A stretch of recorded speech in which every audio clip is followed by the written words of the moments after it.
Shalom, salam sejahtera, sahabat jalan yang lurus. Selamat berjumpa kembali di channel ini.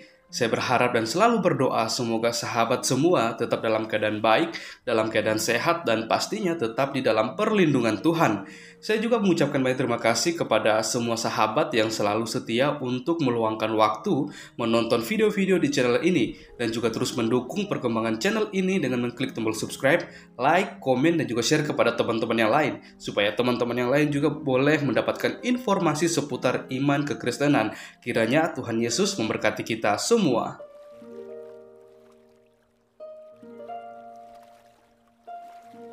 Puji nama Tuhan, saudaraku yang diberkati dan dikasihi oleh Tuhan kita Yesus Kristus. Di kesempatan kali ini kita akan bersama-sama melihat suatu diskusi atau debat yang sangat seru dan juga ini sangat menarik untuk kita simak.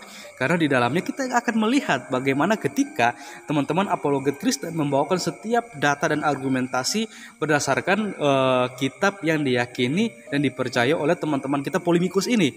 Karena kan kita melihat seringkali ketika mereka teman-teman polemikus ini membawakan data-data yang data-data dan juga argumentasi berkaitan dengan iman kekristenan, semuanya itu bisa dibantah dan dipatahkan oleh teman-teman apologet Kristen. Dan kita akan melihat apakah data-data serta argumentasi dari teman-teman apologet Kristen bisa dibantah oleh teman-teman polemikus ini. Maka dari itu, ya, mari kita saksikan videonya dan Tuhan Yesus memberkati. Mari kita langsung saja masuk ke arena dialognya Ikhwan Fillah dan saudara kekristenan yang menonton. Topik pertama kita kali ini adalah pewahyuan Al-Quran.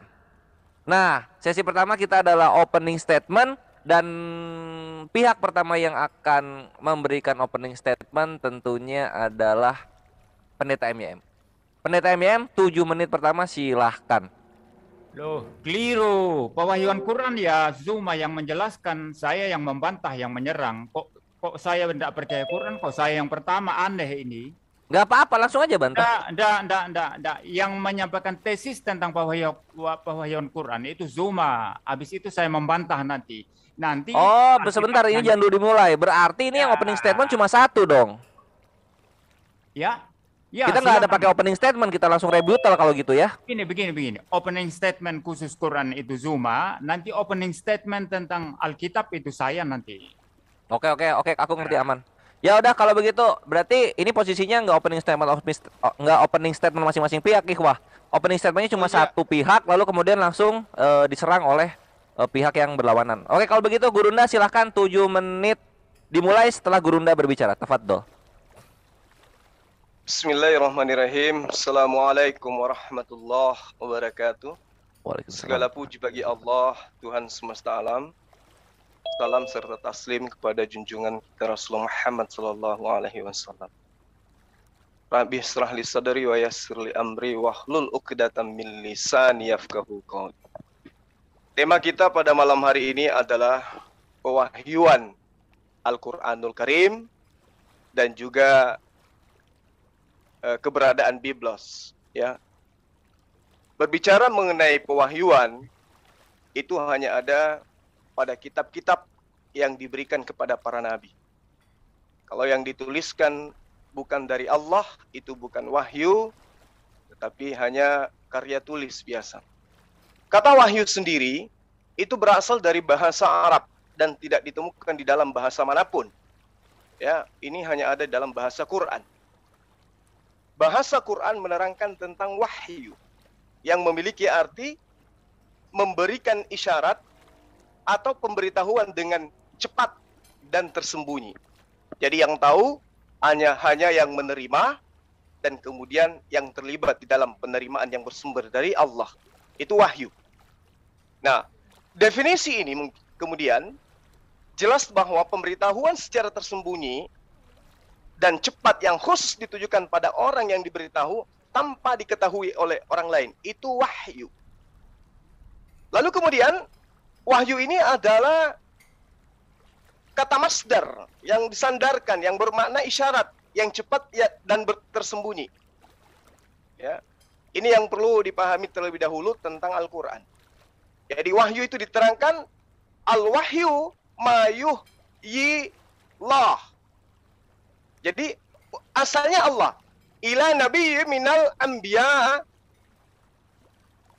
wa yutabbitu fil qalbi. Jadi wahyu itu adalah secara kaidah yang tidak dimiliki dalam agama manapun selain Islam, apa yang diilhamkan kepada Nabi, kemudian Allah teguhkan apa yang diberikan itu ya di dalam hati seorang Nabi tersebut. Nah, ini perlu saya garis bawahi supaya nanti jangan nyebrang gitu ya. Pewahyuan Al-Quran. Nah, sahabat yang dimuliakan oleh Allah, sebelum Islam itu muncul, tidak ada sumber dari manapun yang mencatat akan adanya sebuah kitab dalam bahasa Arab di semenanjung Arabia pada masa itu. Sebelum Al-Quran, kitab yang merupakan sebuah salinan yang merupakan pewahyuan diterima oleh baginda Rasul Muhammad SAW itu berbahasa Arab, di mana Iqra, bacalah, merupakan pembuka daripada wahyu yang diterima oleh Rasul Muhammad SAW dari Allah Subhanahu wa taala. Artinya bahwa ini dapat dipastikan bahwa kemestian daripada wahyu itu perlu dipahami bahwa para sahabat menghafal sekurang-kurangnya seberapa surat, terlepas dari apakah ia orang Arab atau bukan, guna melaksanakan apa yang kemudian menjadi acuan dalam pewahyuan. Jadi gini, sejarah mencatat saat Rasul Muhammad SAW sampai di Madinah, beliau segera memenuhi keperluan untuk mengatur segala sesuatunya dan minta setiap yang berilmu, walau masih minim, agar menyampaikan pada orang lain tentang hal yang menjadi apa yang diterima dari Allah Subhanahu wa taala. Lalu kemudian di zaman kekuasaan para khalifah, ya, ketika kemudian di sekitar tahun 35 Hijriah, Madinah ini berfungsi sebagai pusat agama, militer, ekonomi, dan juga administrasi negara Islam yang sepenuhnya merebak hingga menembus sejak Afghanistan, ke Turki, sampai ke Yaman, bahkan sampai ke Mesir. Nah, ini yang perlu diketahui bahwa apa yang diterima oleh baginda Rasul Muhammad SAW itu disampaikan kepada para sahabat, dihafalkan oleh para sahabat, dituliskan oleh para sahabat. Lalu kemudian, hal ini perlu diketahui bahwa kita memahami di saat-saat sekarang secara otomatis akan menjadi bagian dari masa lampau. Baik yang kita terima sebagai pewahyuan maupun sebagai pemberitaan. Yang mana di dalam Islam itu disebut hadits dan kemudian disebut ayat-ayat suci Al-Quran. Nah, kebanyakan peristiwa masa lampau akan lepas dari genggaman dan bahkan tidak mungkin kemudian diraba. Dan jika peristiwa itu mendekat pada kita secara tidak langsung, maka akurasi berita akan jadi puncak perhatian kita. Nah, saat Rasulullah Muhammad SAW memasuki episode sejarah, pemeliharaan pewahyuan Al-Quranul Karim dan Sunnah itu menjadi tanggung jawab para sahabat, di mana komunitas Muslim pada masa itu mampu membuat suatu konstruksi keilmuan yang begitu yang begitu sempurna, jelimet dalam bahasa kita, dalam mengurai ketidakpastian yang menjadi sifat dari sistem pengalian ilmu pengetahuan. Sistem ini yang kemudian didasarkan pada hukum kesaksian. Nah, ketika kemudian saya mengatakan hal tersebut, maka yang perlu diurai, apa yang terjadi terhadap pewahyuan Al-Quran itu diterima oleh Rasulullah, disampaikan kepada sahabat, sahabat kemudian menghafalkan, sahabat kemudian menuliskan, lalu kemudian disampaikan kepada para pengikut-pengikut selanjutnya. Ini yang disebut dengan kaidah genetika lahirnya sistem isnad atau sanad di dalam pemberitaan. Nah, oleh karena itulah kemudian pewahyuan itu jelas dari Allah melalui perantaraan malaikat, kemudian pada baginda Rasul Muhammad SAW kepada sallallahu alaihi wasallam menyampaikan kepada para sahabat, sahabatnya kemudian menghafalkan. Dan hafalan ini kemudian itu senantiasa diulang di hadapan baginda Rasulullah Muhammad sallallahu alaihi wasallam. Jadi apa yang ditorehkan dalam pewahyuan ini disampaikan kepada para sahabat kemudian membentuk sebuah pengajaran di mana sistem penyampaian dan penerimaan wahyu itu secara sistematis sampai kepada para seterusnya. sahabat. Iya, afwan Oke. guruna, waktu sudah habis dan dicukupkan sampai kepada para sahabat bahwa pewahyuan ini sistematis.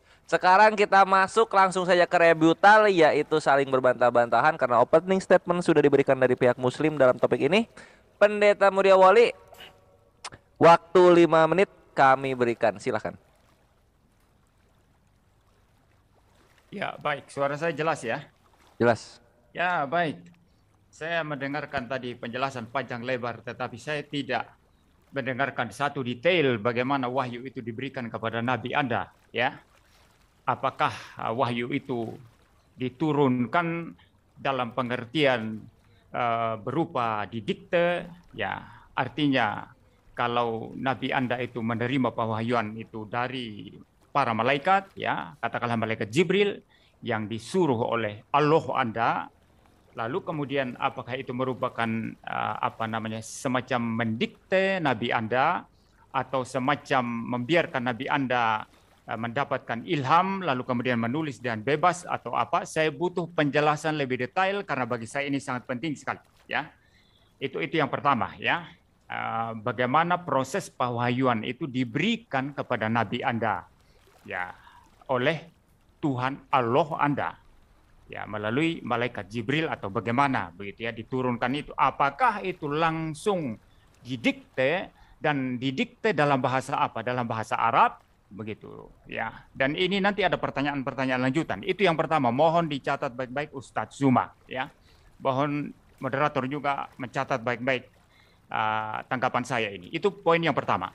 Lalu yang kedua, saya hanya bicara 2 poin saja, saudara, ya. Yang kedua, menarik tadi dalam kata-kata Ustadz Zuma yang paling terakhir itu bicara tentang pewahyuan yang sistematis katanya. Ya, pewahyuan yang sistematis. Nah, berangkat dari istilah pewahyuan yang sistematis ini berarti pewahyuan kitab Anda itu mempunyai satu sistem yang sifatnya rasional, di mana diwahyukan dari A sampai Z itu dengan cara yang terstruktur, dengan cara yang sistematik dan rasional begitu ya. Saya beri satu contoh sekarang. Ya, saya beri satu contoh. Di tangan saya ini, sayang saya tidak mau open cam karena Zoom tidak mau open cam, ya saya pun biar adil saya tidak akan open cam ya. Di tangan saya ini ada satu buku biografi tentang Bapak Gus Dur, ya, mantan Presiden Republik Indonesia, ya. Gus Dur ini adalah seorang tokoh Islam yang sangat-sangat saya hormati. Nah, ditulis oleh Greg Burton, ya, seorang Barat rupanya ini ya yang menulis ya. Dan ketika saya membaca buku ini, dia mempunyai satu sistematika tersendiri, ya, satu rasionalitas tersendiri. Yang pertama-tama dia berbicara tentang masa kecil Gus Dur, ya, dari lahir, masa kecilnya begitu ya, dibesarkan di pesantren, ya, dan seterusnya ya. Lalu kemudian bagian kedua mulai pembentukan intelektual Gus Dur seperti apa, begitu ya. Lalu bagian ketiga itu dibicarakan tentang Islam dan modernitas, ya.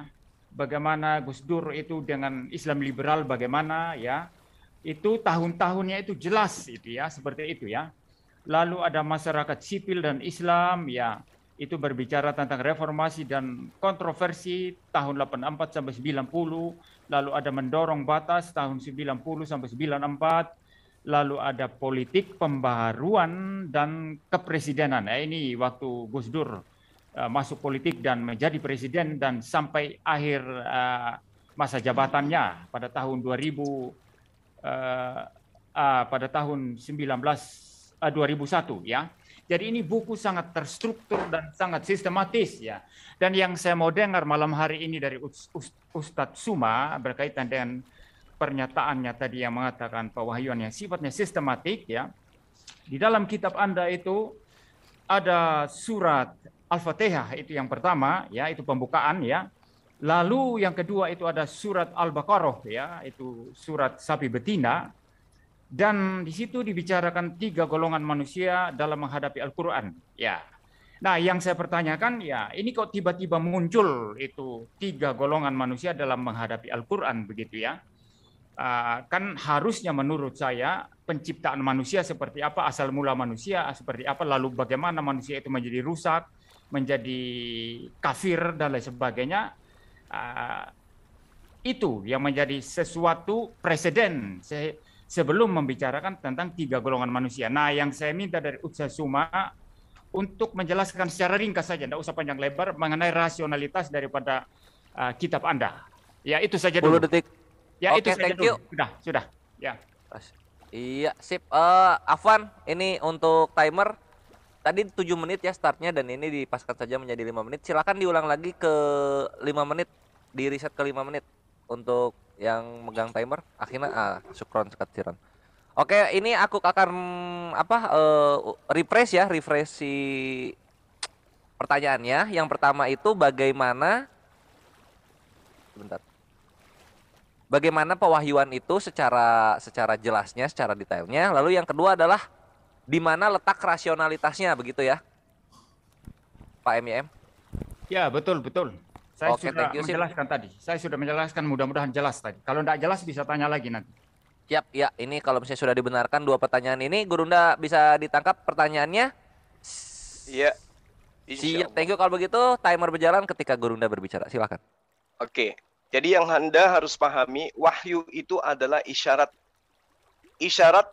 dari pencipta langit dan bumi yang tidak nampak oleh manusia. Itu wahyu. Kalau bukan nabi, boleh dikategorikan sebagai mimpi. Itu yang perlu Anda pahami. Nah, Al-Quran menerangkan begini. Inna auhayna ilaika kama auhayna ila Nuh. Ya. Wan nabiyyina min ba'di. Wa auhayna ila Ibrahim.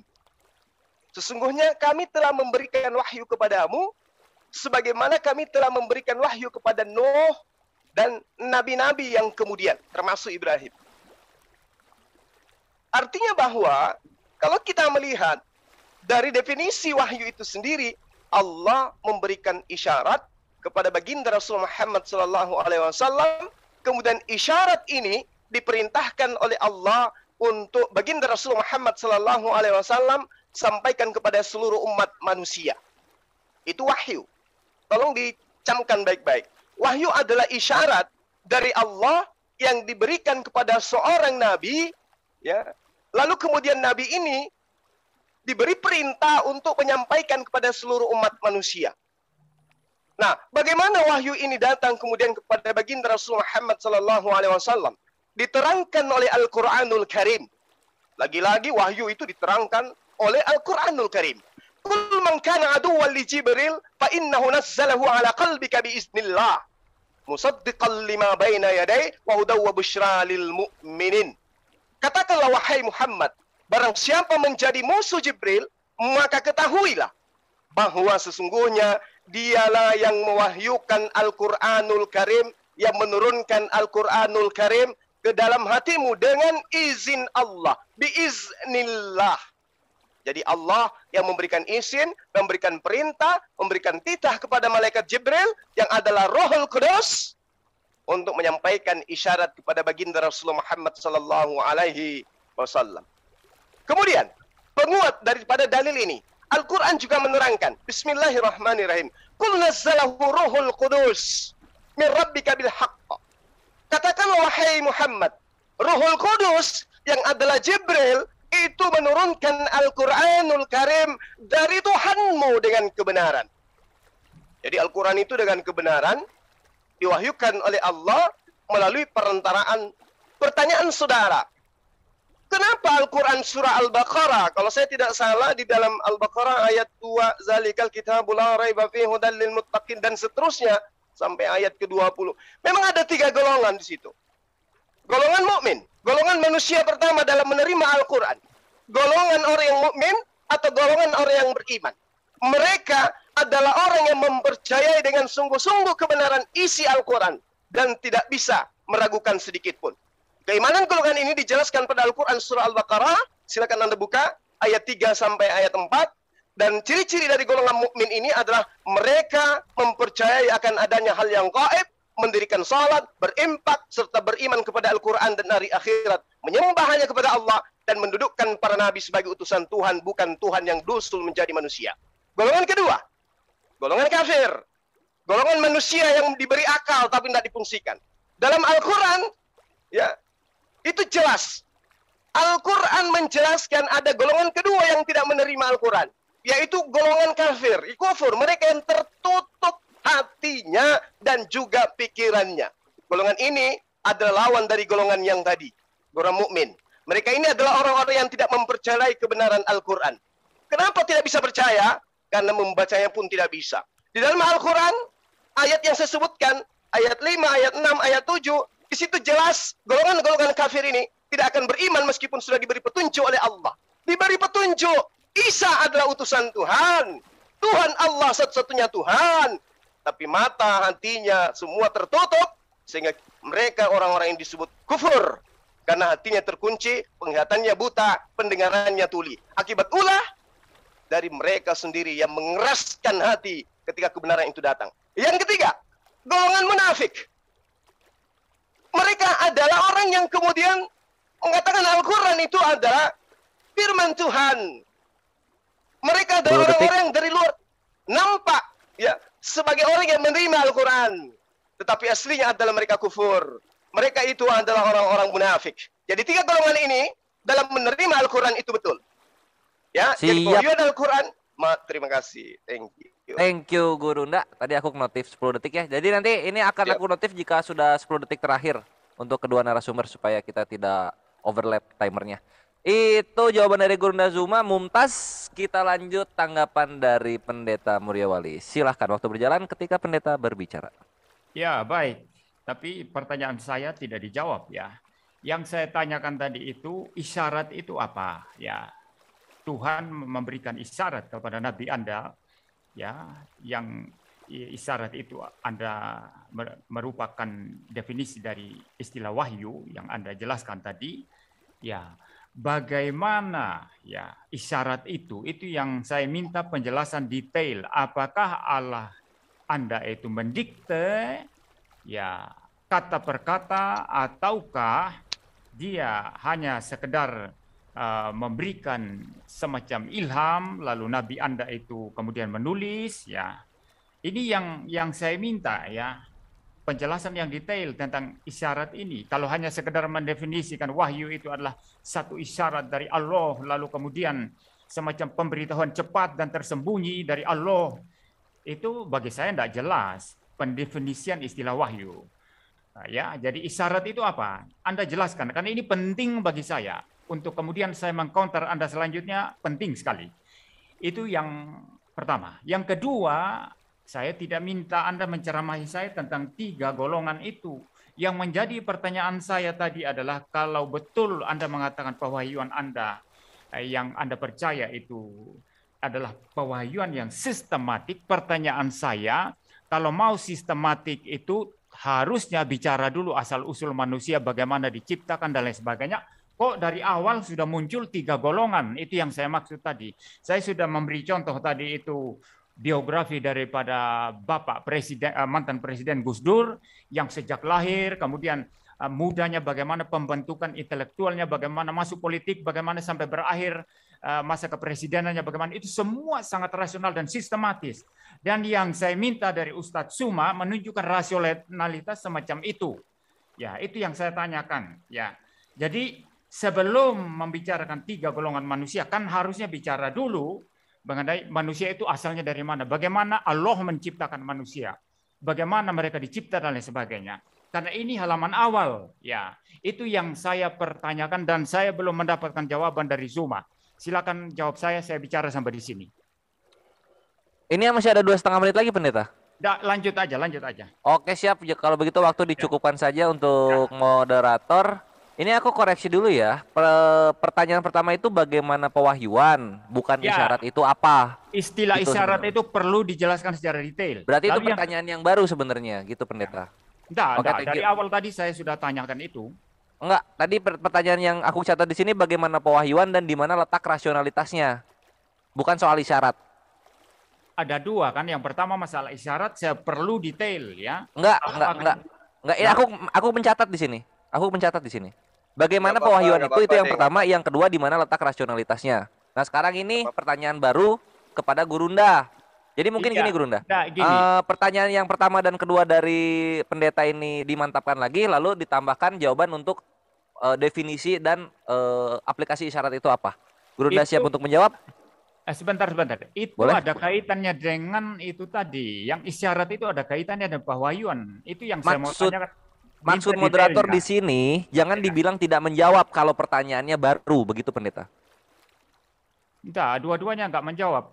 Kalau yang pertama begini, Nggak kalau yang apa-apa, pertama menjawab, tapi saya minta detailnya. Maka saya perjelas dengan mengutip istilah isyarat tadi itu apa maksudnya. Iya, Lalu karena yang untuk kedua, ya yang kedua masalah rasionalitas itu tadi saya sudah jelaskan. Ya. siap. Nah itu, tapi jangan ditekankan bahwa Ya. tidak menjawab karena isyarat ini adalah pertanyaan yang baru. Itu moderator mencoba objektifnya di sana.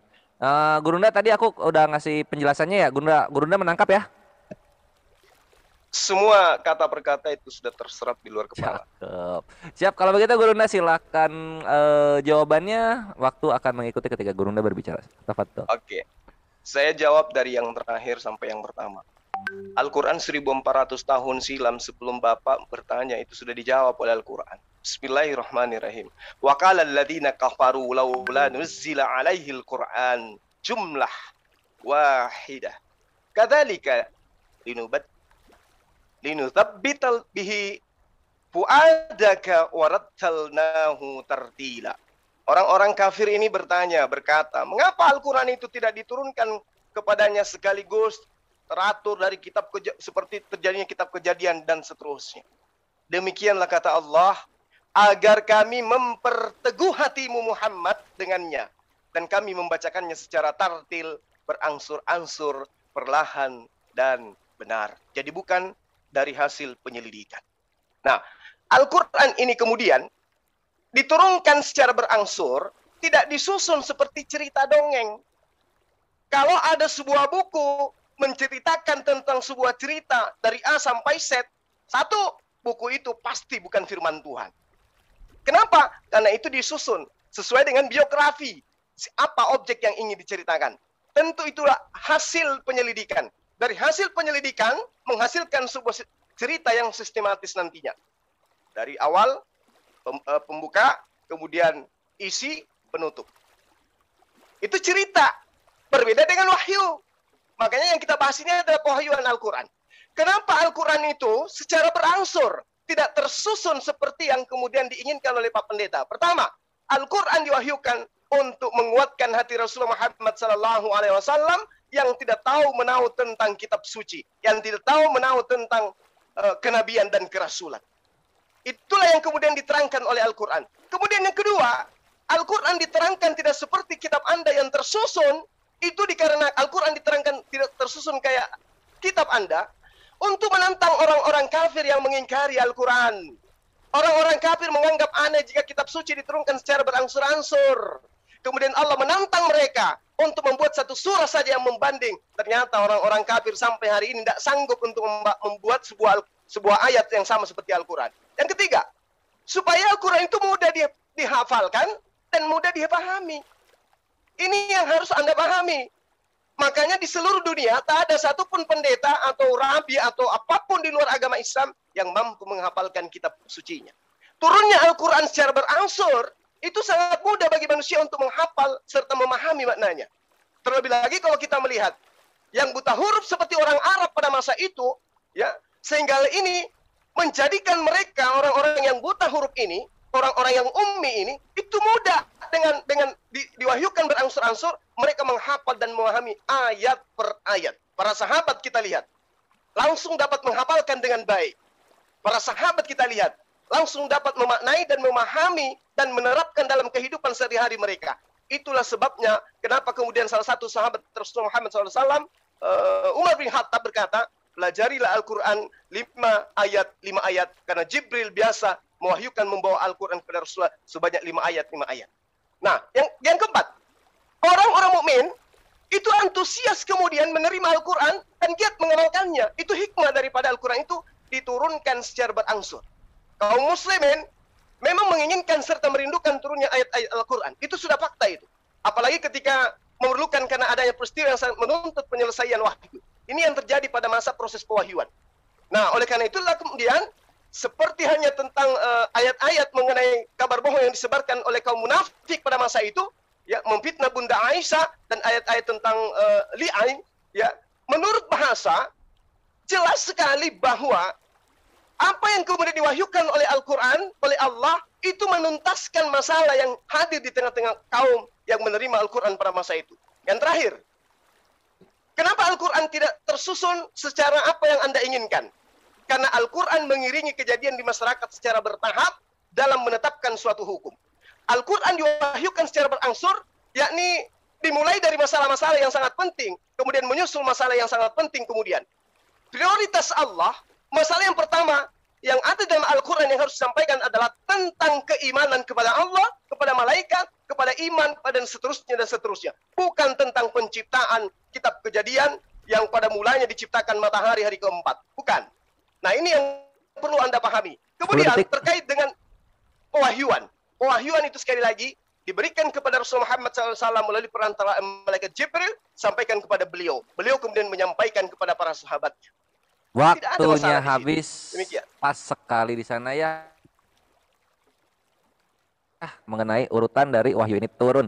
Thank you Gurunda. Sekarang kita akan mendengarkan kembali bagaimana tanggapan dari Pendeta MYM. Tapi sebelum itu aku ingin ingatkan untuk para partisipan Zoom, kalau misalnya mau adu argumen silahkan, tapi bahasanya dijaga karena ini kores ada di sini loh. Sakit hati kalian kalau aku balasin satu-satu itu.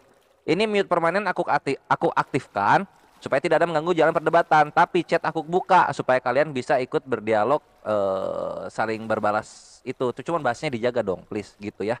Pendeta MYM silahkan memberikan tanggapannya. Waktu berjalan ketika Anda sudah mulai berbicara. Masih di mute itu, masih di mute.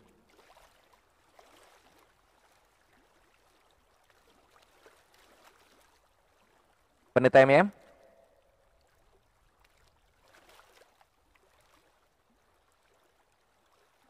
Ya, kalau saya ndak usah, biar saya unmute sendiri aja lah.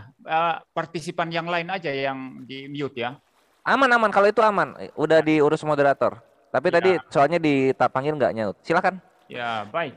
Ya, berarti jelas sekali sekarang Ustadz Suma menyangkal sendiri tesisnya di awal tadi. Dia berkata pewahyuan yang sistematis katanya, tetapi tidak sistematis karena pewahyuan sifatnya situasional. Ya, seperti itu. Sebagaimana dijelaskan tadi, tidak seperti kitab Anda atau buku-buku biografi yang dari awal itu sistematis, ya, disusun bagaimana. Memang yang namanya sistematis itu ada alur logiknya, bahkan ada chronological ordernya, urut-urutan secara kronologis, dan juga ada urut-urutan logisnya, seperti itu. Dan Zuma tadi di awal mengatakan bahwa pewahyuan itu adalah sistematik, ternyata tidak dapat dia buktikan sendiri. Karena setelah saya bertanya, pewahyuannya itu ternyata situasional, bergantung kebutuhan Nabi, bergantung situasi orang-orang yang membutuhkan perintah Allah dan lain sebagainya. Jadi ini yang pertama, ya, jelas Suma berkontradiksi dengan pernyataannya yang pertama tadi yang mengatakan pewahyuan yang sifatnya sistematis, dan saya tidak mendapatkan sistematika semacam itu. Ya, lalu yang berikut, ya, mengenai masalah isyarat tadi, saya tetap nggak mendengarkan penjelasan yang detail, ya. Saya bukan tidak mengerti istilah isyarat itu apa, bukan itu. Tapi istilah isyarat ini kalau ditempatkan dalam perspektif Islam kan tentu beda dengan kalau ditempatkan dalam perspektif, ya, misalnya saya sebagai orang Kristen begitu. Dan saya membutuhkan penjelasan yang detail tentang itu, ya, masalah isyarat ini. Dan saya belum mendapatkan itu, dan ketimbang berbicara itu, Ustadz Suma banyak panjang lebar bicara tentang apa namanya itu tadi, masalah pewahyuan, ya, sistematika pewahyuan itu, ya, yang terbukti tidak sistematik. Nah, begini, kenapa saya bertanya ini? Ustadz Suma tadi juga tidak menyinggung, ya. Itu banyak ahli Quran yang mengatakan bahwa Nabi Anda itu buta huruf, gitu ya, tidak mengenal huruf. Ya, oleh karenanya yang saya butuhkan penjelasan detail bagaimana Allah itu mewahyukan Quran, ya, memberikan Quran, ya, ayat-ayat Quran kepada Nabi Anda melalui malaikat, ya, kepada seseorang yang buta huruf, ya. Tapi kalau Ustadz Zuma tidak sependapat dengan istilah buta huruf ini, silakan nanti memberikan argumentasi. Saya ikuti saja, ya. Saya tidak mau memaksakan diri, ya, karena ada juga pendapat ahli lain yang mengatakan Nabi Muhammad tidak buta huruf, begitu, ya. Jadi ini yang sebetulnya saya mau perdalam dari Ustadz Zuma, dan ini sangat menentukan sanggahan-sanggahan saya selanjutnya nanti seperti apa. Jadi saya bertanya bukan karena saya tidak tahu istilah isyarat itu apa, tapi isyarat yang bagaimana Allah itu berfirman melalui para malaikat, ya, melalui Jibril, ya, kepada seseorang yang dikatakan buta huruf, ya. Bagaimana prosesnya ini perlu penjelasan yang sangat detail karena saya akan membangun argumentasi selanjutnya berdasarkan itu. Tapi kalau saya salah merepresentasikan, silakan disanggah dan saya akan membuat sanggahan balik nanti. Ya, nah itu yang saya pertanyakan di sini. Lalu yang berikutnya, ya, yang harus jelas juga dalam pewahyuan itu, yang saya akan tanyakan adalah Allah Anda itu mewahyukan Quran itu dalam bahasa apa? Dalam bahasa Arab, ya. Nah, pertanyaan saya, dalam bahasa Arab ini apakah ini berarti bahwa bahasanya Allah Anda itu bahasa Arab atau bukan? Ini penting bagi saya, ya. Kalau bahasa Arab itu bukan bahasanya Allah Anda dan bahasanya Allah Anda itu punya bahasa sendiri, maka itu artinya Allah Anda ketika berfirman, dia menerjemahkan firman-Nya ke dalam bahasa Arab. Nah, saya perlu kejelasan ini karena bagi saya prinsip ini sangat-sangat penting dalam pewahyuan. Apakah Allah itu berfirman dalam bahasa Allah-Nya, ataukah dia terlebih dahulu menerjemahkan firman-Nya ke dalam bahasa manusia? Nah, apakah bahasa Arab bahasanya Allah atau bahasa manusia? Kalau bahasanya Allah, saya akan bertanya nanti, ada sanggahan berikutnya. Tapi kalau itu bahasanya manusia, berarti faktanya Allah terlebih dahulu menerjemahkan firman-Nya ke dalam bahasa Arab. Tolong ini ditanggapi. Silakan. Siap, waktu pas. Pendeta yang menggunakan waktu yang diberikan dengan cukup bijaksana. Kita akan mendengarkan jawaban dari Guruna. Cuma aku akan memberikan rangkuman pertanyaan, ya, karena di sini aku lihat ada 3. Yang pertama itu bagaimana cara pewahyuan bagaimana caranya pewahyuan itu kepada yang buta huruf secara detail. Nomor 6-nya isyarat yang bagaimana. Lalu yang ke-7, apakah bahasa Arab itu bahasa Tuhan Allah Azza wa Jalla? Itu Guruna, bisa ditangkap? Iya. Siap kalau begitu, waktu berjalan ketika Guruna memberikan penjelasan. Silakan. Ya, bismillahirrahmanirrahim. Jadi emang terlalu banyak pertanyaan yang kemudian sementara waktu saya sangat singkat untuk menjawab, ya. Tapi kalau ada yang ingin menjadi pendengar dari saya, boleh daftar. Nanti saya akan menjelaskan tentang Al-Quran. Nah, pertanyaan saudara, wa ma arsalna mir rasulin illa bilisani qaum. Jadi Allah Subhanahu wa taala itu mewahyukan bahasa yang digunakan sesuai dengan bahasa kaumnya. Ini Al-Quran yang menjawab. Wa ma arsalna mir rasulin illa bilisani qaum liyubayyina lahum wa yudillullah may yasha'u wa yahdi may yasha'. Jadi kata Allah, kami tidak mengutus seorang rasul pun kecuali mereka para rasul ini kami utus dengan menggunakan bahasa kaumnya. Jadi kalau Anda mengimani ada beberapa nabi dengan bahasa yang berbeda, demikianlah Allah mewahyukan itu. Nah, Al-Quran kenapa diwahyukan kemudian dalam bahasa Arab?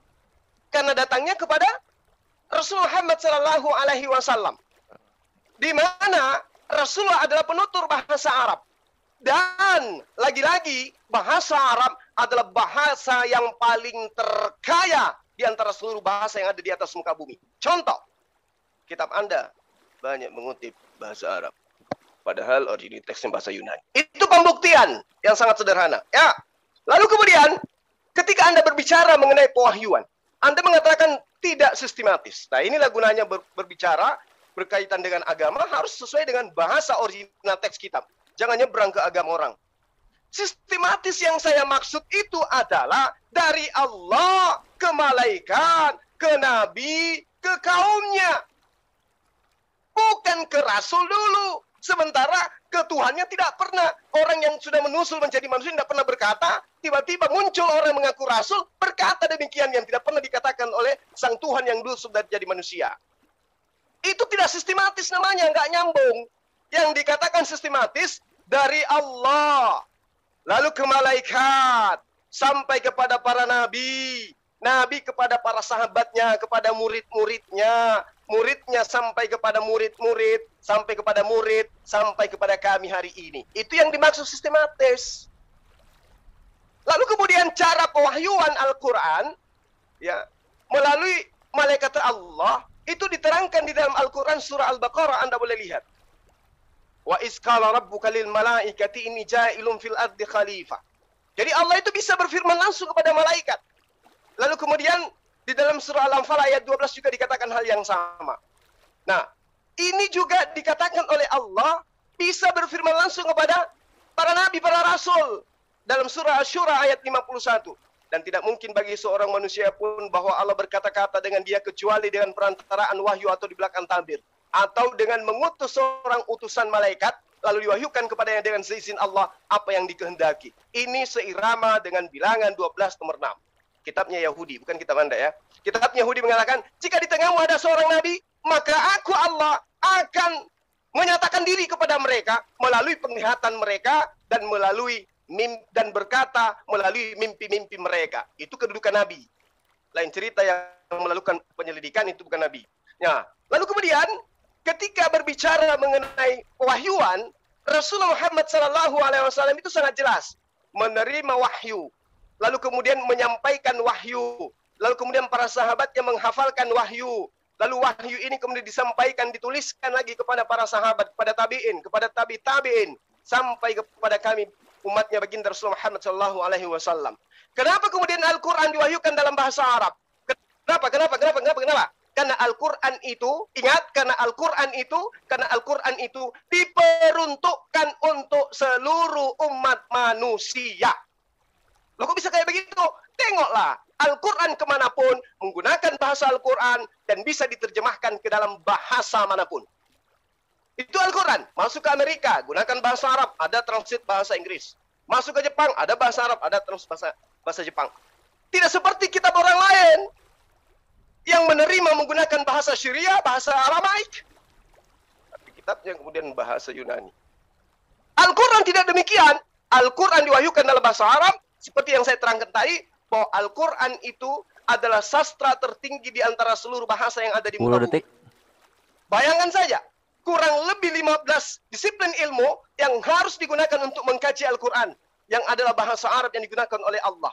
Membuktikan bahwa semua manusia diberikan satu kepala untuk mengkaji Al-Quranul itu sendiri. Al-Quran menantang siapapun untuk menguji keautentikan bahwa itu adalah firman Tuhan.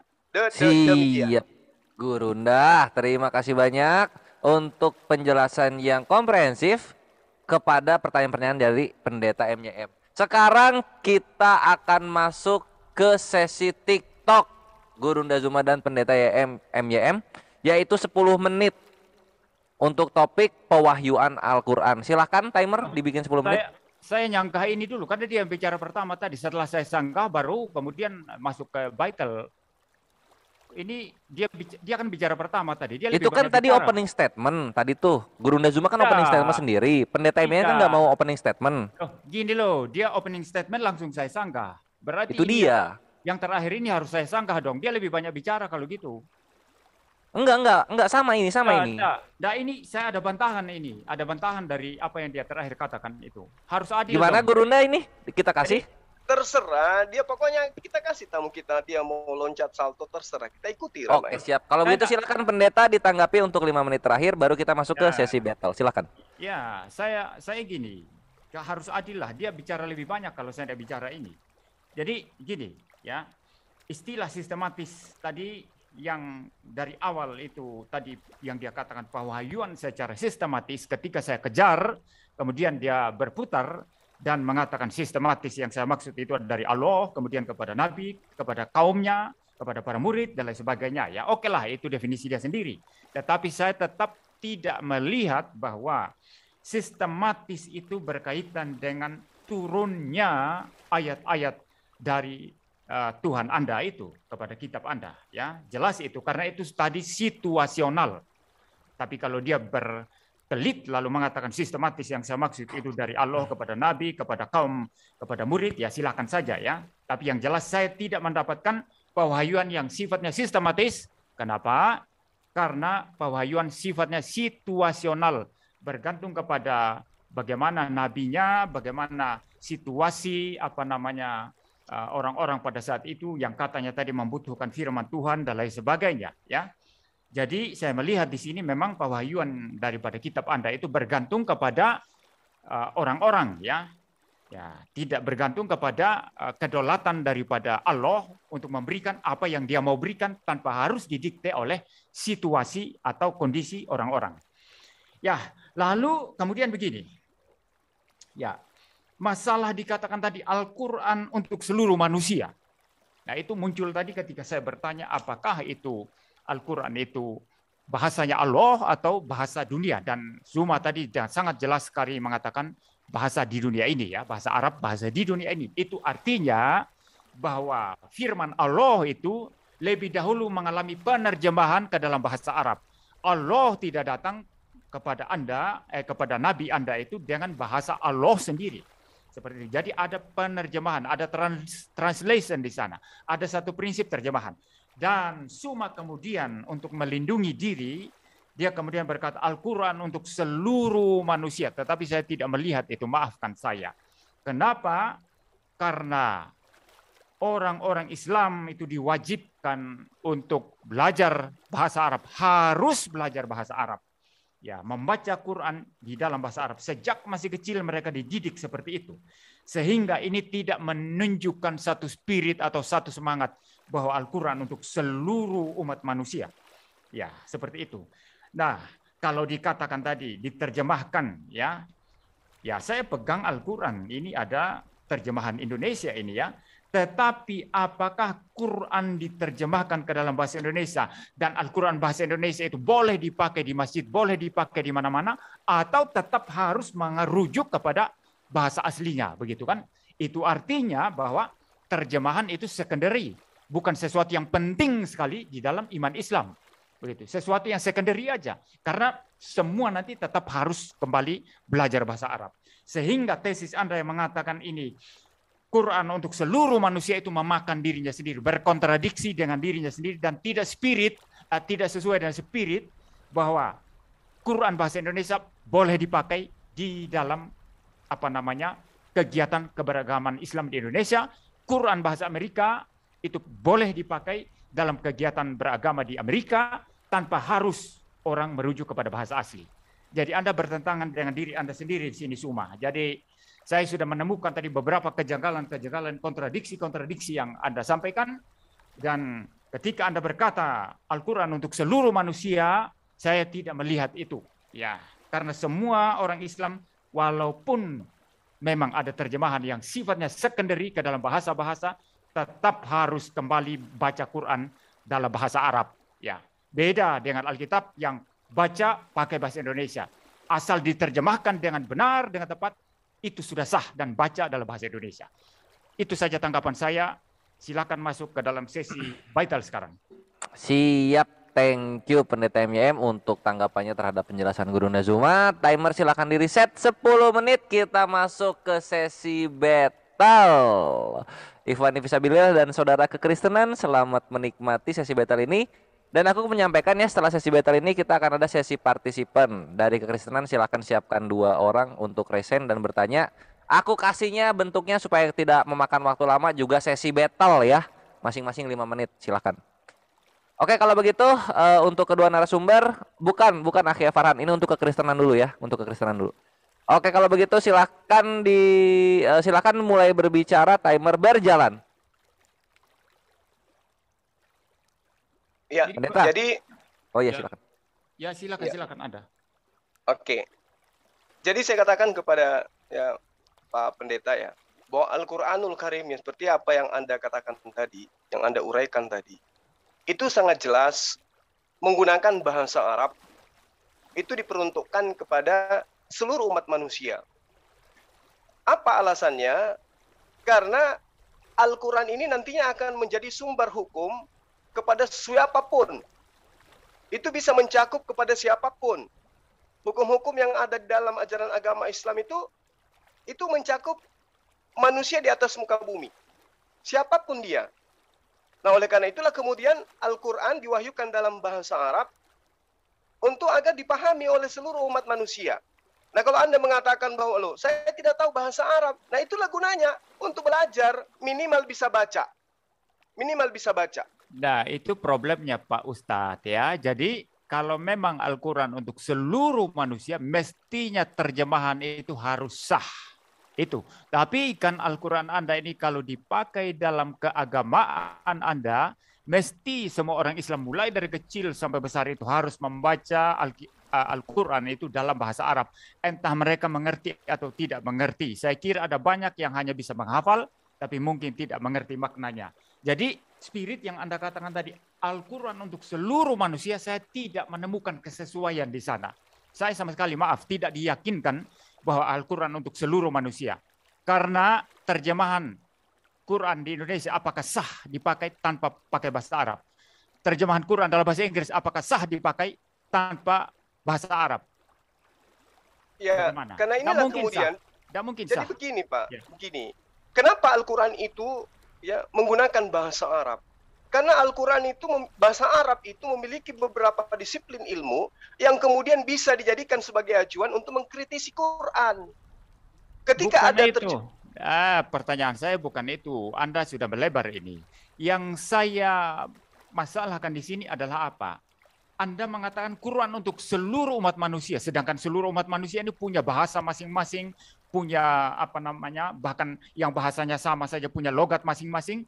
Dan kalau betul Quran adalah untuk seluruh manusia, mestinya Quran itu sah diterjemahkan.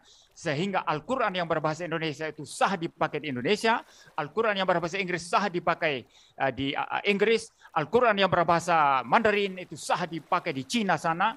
Kan mestinya begitu, tetapi kan tidak. Semua orang Islam kan harus mempelajari Al-Quran itu dalam bahasa aslinya, dalam bahasa Arab, sehingga spiritnya, kalau dikatakan Quran untuk seluruh umat manusia, saya tidak percaya itu. Saya tidak percaya itu.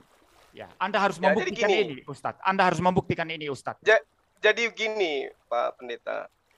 Al-Quran itu dikaji dengan ilmu lugat, ilmu nahu, ilmu sharaf. Nah, ilmu-ilmu ini kemudian digunakan oleh seluruh bahasa di atas muka bumi ini. Bahasa apapun. Ketika mengkaji Quran, mereka bisa menelaah Al-Quran menggunakan bahasa mereka dengan pendekatan disiplin ilmu lugat. Ilmu lugat itu adalah ilmu yang mengetahui arti setiap kata Al-Quran. Nah, apakah bahasa Cina bisa memahami kata Al-Quran? Bisa. Dengan bahasa apa? Dengan bahasa Cina. Tapi dengan standar ilmu lugat. Nggak boleh asal-asal menterjemah. Apakah orang Jepang bisa memahami Al-Quran? Bisa. Mereka menggunakan bahasa mereka dengan disiplin ilmu nahu? Bisa. Apa ilmu nahu? Ilmu tata bahasa. Dengan menggunakan bahasa Jepang. Dengan menggunakan bahasa Jepang, mereka mengurai tata bahasa yang ada dalam Al-Quran. Bisa. Kenapa tidak? Ustadz, untuk mempelajari ilmu tata bahasa itu tidak harus belajar bahasa Arab, Ustadz. Ya, bisa bahasa Yunani, bahasa Inggris, bahasa Indonesia, bahasa Jawa, semua ada tata bahasanya, semua ada grammarnya, semua ada tatanannya masing-masing, dan saya kira nggak perlu harus merujuk kepada bahasa Arab. Anda hanya pelarian saja ini. Oh, nggak bisa begitu. Sekarang begini. Ya, sekarang saya kasih contoh misalnya. Saya tidak menemukan logika di balik pernyataan sekarang Anda begini. ini. Ya, saya ambil contoh. Saya kasih contoh. Di dalam kitab Anda, kitab terakhir, itu bukan wahyu namanya. Bukan kitab wahyu itu, Pak. Itu adalah kitab Apokalips. Nah, sekarang coba Anda urai Apokalips itu apa? Apakah bisa sampai kepada yang dikatakan wahyu atau tidak? Itu pertanyaan nanti kalau kita bahas Alkitab. Nah, maka dari itulah Anda tidak mampu menjawab itu. Kenapa? Inilah kenapa Al-Quran diwahyukan dalam bahasa Arab. Kenapa? Karena kata per kata bisa diurai dengan disiplin ilmu yang disebut ilmu sharaf, ilmu nahwu, di mana semua bahasa Semua bahasa bisa bisa. mengkaji Al-Quran dengan pendekatan ilmu yang saya maksud. Sementara kitab Anda nggak bisa. Ada yang dikatakan ilmu istikak. Istikak ini adalah akar kata dalam bahasa Al-Quran. Dalam Kita bahasa kembali Arab. kepada topiknya, Ustadz. Yang saya maksud tadi itu ya, Anda belum jawab itu. Anda menghindar ke ilmu-ilmu ini loh. Anda bilang Al-Quran untuk semua Kenapa orang. menggunakan Sebentar dulu. bahasa Arab? Bentar Karena dulu. bahasa Arab itu bisa diurai dengan ilmu tadi. Bentar dulu, bukan itu. Serangan saya terhadap Anda tadi bukan itu. Yang saya maksud tadi Anda Itu bukan berkata, serangan bagi saya. menurut saya. Quran itu adalah untuk semua manusia. Kenapa kalau begitu tidak boleh terjemahan bahasa Indonesia Quran itu dipakai secara sah untuk keagamaan Islam di Indonesia misalnya? Kenapa harus tetap merujuk kepada bahasa Arab? Jawab ini saja. Anda harus Oke, jawab ini. Oke. Anda harus jawab ini. Ya. betul. Ketika Al-Quran menerangkan zalikal kitabu la raiba fihi hudal lil muttaqin. Ini contoh. Di dalam kata ini tidak ada kata Al-Quran. Zalikal kitabu la raiba fihi hudal lil muttaqin. Tidak ada kata Al-Quran. Kemudian kitab Al-Quran ini ya tidak ada keraguan di dalamnya, petunjuk bagi mereka yang bertakwa. Lalu bagaimana kemudian orang Indonesia bisa tahu bahwa ternyata yang dimaksud kitab di sini adalah Al-Quran? Pembahasannya kemudian berasal dari kata takwa. Orang Anda takwa tidak itu menjawab meliputi pertanyaan orang. saya. Anda yang Anda tidak tidak- memahami penjelasan saya. Anda tidak menjawab pertanyaan. Yang saya maksud tadi dari pertanyaan saya itu adalah kamu percaya Al-Quran untuk seluruh manusia. Pertanyaan Betul. saya, kalau untuk seluruh manusia, mengapa terjemahan Quran dalam bahasa Indonesia atau terjemahan Quran dalam bahasa Madura atau Amerika atau Inggris itu tidak sah dipakai? Ya, mengapa Oh. harus tetap merujuk kepada bahasa asli, bahasa Arab? Betul. Itu yang saya Nah, ini maksud. pertanyaan Ya. yang sangat bagus. Kenapa, Bapak? Ya. Karena Allah ya mewahyukan dengan menggunakan bahasa Arab. Karena itu, Kalam Allah dengan bahasa Arab. karena Sementara itu, bahasa Indonesia, ya, dengar dulu Bapak, bahasa Ya, Indonesia itu bukan bahasa Allah, bukan bahasa yang digunakan untuk mewahyukan loh, Al-Quran. bukan bahasa Allah. Anda Iya. mulai berkontradiksi lagi tadi. Katanya tadi bahasa Arab itu bahasa Emang ada manusia rasul di muka bumi. diutus ke orang Ya. Indonesia, Pak? Sekarang bahasa Al-Quran Allah. menerangkan Allah mengutus para nabi dengan menggunakan bahasa kaumnya. Emang ada Anda- nabi yang diutus? Ada Anda rasul sudah- ke Indonesia selain Luka? Kontradiksi Anda dari tadi sudah banyak, Ustadz ya. Anda ingin mengatakan mengakui tadi Luka itu nabi bahasa Anda ya? Arab itu adalah bahasa manusia. Sekarang bahasa Allah ya. Ya, jadi Wa ma arsalna mir gini rasulin loh. illa bilisani Gini loh yang saya maksud. qaumi. Gini loh Allah yang saya maksud, mewahyukan ya. sebuah firman kepada nabinya berdasarkan kaumnya. Kalau Anda Iya. mengatakan harus menggunakan Berarti- bahasa Indonesia, dengan kata lain Anda saya mengakui tidak nabinya mengatakan- orang Kristen adalah Luga yang Anda bisa bahasa ngawur. Indonesia. Anda ngawur Gimana? di sini. Anda ngawur di sini. Saya tidak Sementara mengatakan- Al-Quran menerangkan, ya ayuhan Dengar nas. saya dulu, dengar saya dulu. Saya tidak mengatakan Allahmu itu harus mewahyukan firman-Nya dalam bahasa Indonesia. Bukan itu poin saya. Poin saya adalah apa? Kalau memang Quran Anda itu untuk seluruh umat manusia, kenapa terjemahan Al-Quran dalam bahasa Indonesia itu tidak boleh sah? Tidak sah dipakai dalam keagamaan di Indonesia, keagamaan Islam. Mengapa harus tetap merujuk kepada bahasa asli? Itu pertanyaan saya. Pertanyaannya, karena kalam Ya. Allah adalah kalamullah. Perkataan manusia adalah perkataan manusia. Jawab. Yang diterima oleh baginda Rasul Muhammad SAW, tunjukkan kepada saya sekarang yang mana wahyu pertama 10 yang detik. diterima Yesus dari Tuhannya. Demikian. Silakan. Iya, waktu dicukupkan saja, dan dari bantahan dan juga serangan Gurunda kepada Pendeta MYM, kita mendapatkan 3 pertanyaan. Pendeta MYM mohon disimak ya. Yang pertama, Lukas dapat berita dari mana? Yang kedua, aku lupa Gurunda apa ya yang kedua ya? Dua aja nanti. Oke, kalau begitu. berat Lu, untuk yang kita, pertama, Lukas dapat berita dari mana? Yang kedua, tunjukkan wahyu pertama dari Bapa kepada Yesus. Pendeta MYM bisa ditangkap pertanyaannya? Ya. Oke, kalau begitu silahkan menjawab waktu berjalan ketika Pendeta MYM berbicara. Silahkan. Ya, seperti biasa lah ya, Suma itu tidak memahami argumentasi lalu kemudian menyerang Kristen dengan pemikiran dia sendiri tentang Kristen. Dia membuat karikatur begitu. Pengertian wahyu dan ilham saja tadi saya sudah jelaskan, dan Anda tidak bisa menggunakan perspektif Islam Anda untuk kemudian menyerang Kristen perihal wahyu dan ilham, karena Kristen mempunyai pengertian sendiri. Ya, saya mungkin bahas ini dulu ya. Apa istilahnya katanya ya? Prinsip Alkitab itu terjemahan. Maka istilah wahyu itu dapat dari bahasa Arab, tidak masalah ya. Tapi dalam bahasa aslinya wahyu itu ada banyak istilah ya. Di dalam bahasa Ibrani ada istilah galah, ada istilah ra'a, ada istilah yada ya. Lalu kemudian ada dalam bahasa Yunani itu epipanein, ya, empanisein, glorizein, dilon, dan lain sebagainya. Termasuk apokaluptein, ya seperti itu. Itu istilah pewahyuan yang ada di dalam Alkitab. Yang maknanya adalah membuka penutup sesuatu yang tadinya tidak jelas menjadi jelas. Ini cara Tuhan menjelaskan kepada para nabi dan para rasul. Lalu istilah ilham itu ada istilah di dalam misalnya 2 Timotius 3 ayat 16 ya, theopneustos di sana. Ada istilah theopneustos, Allah menghembuskan keluar firman-Nya. Dari sana istilah ilham itu didefinisikan bahwa Tuhan yang memberikan firman itu menjaga firman-Nya sehingga dicatat dengan begitu teliti, begitu baik, dan tidak mengandung kesalahan sedikit pun. Lalu sekarang mengenai Lukas, ya, bagaimana, di mana Lukas berbicara seperti itu? Ya, melihat Alkitab tidak dengan, ya, melihat pewahyuan dan pengilhaman Alkitab tidak dengan cara bahwa di dalam kitab itu sendiri ada klaim. Ini mirip pertanyaan kemarin ya, di mana Yesus mengklaim itu di bahwa dia adalah Allah. Itu saya sudah bantah dan Suma tidak bisa jawab itu. Ya. Nah, begini ya. Mengapa satu kitab itu adalah kitab yang diilhamkan? Kitab yang diwahyukan dan diilhamkan. Karena kitab-kitab itu ditulis dan ketika mereka ditulis dipakai oleh gereja mula-mula dan diakui otoritasnya.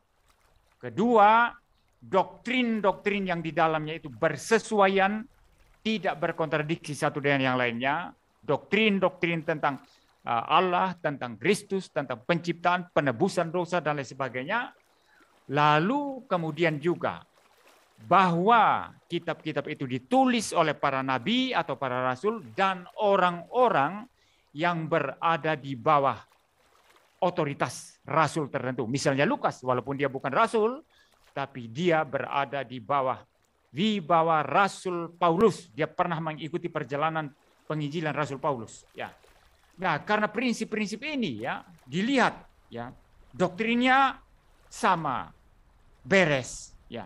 Lalu yang menulis para rasul, para nabi, dan orang-orang yang berada di bawah wibawa otoritas para rasul, para nabi. Lalu kemudian juga diterima oleh gereja mula-mula dan dipakai itu sebagai standar di dalam seluruh pengajaran mereka. Dengan demikian, ini tentulah Tuhan yang mengilhamkan, yang mewahyukan kebenaran-kebenaran semacam ini. Tanpa harus dalam kitab-kitab itu ada klaim bahwa mereka sudah menerima, mereka sudah mendapat ilham dan lain sebagainya. Klaim-klaim seperti itu saya kira tidak terlalu urgent, ya.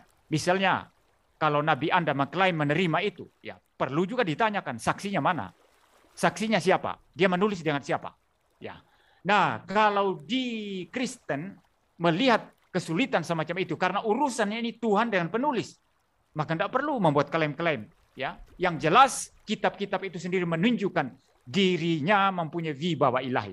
Itu yang sangat-sangat penting. Ketimbang mengklaim-klaim dapat dari wahyu Tuhan, dapat dari ini, dapat dari ini. Pertanyaan berikut nanti saksinya mana? Rumit kan? Kalau saya tanyakan Nabi Anda menulis itu, mendapat wahyu, ilham itu saksinya siapa? Begitu. Kan rumit juga Anda menjawab, ya.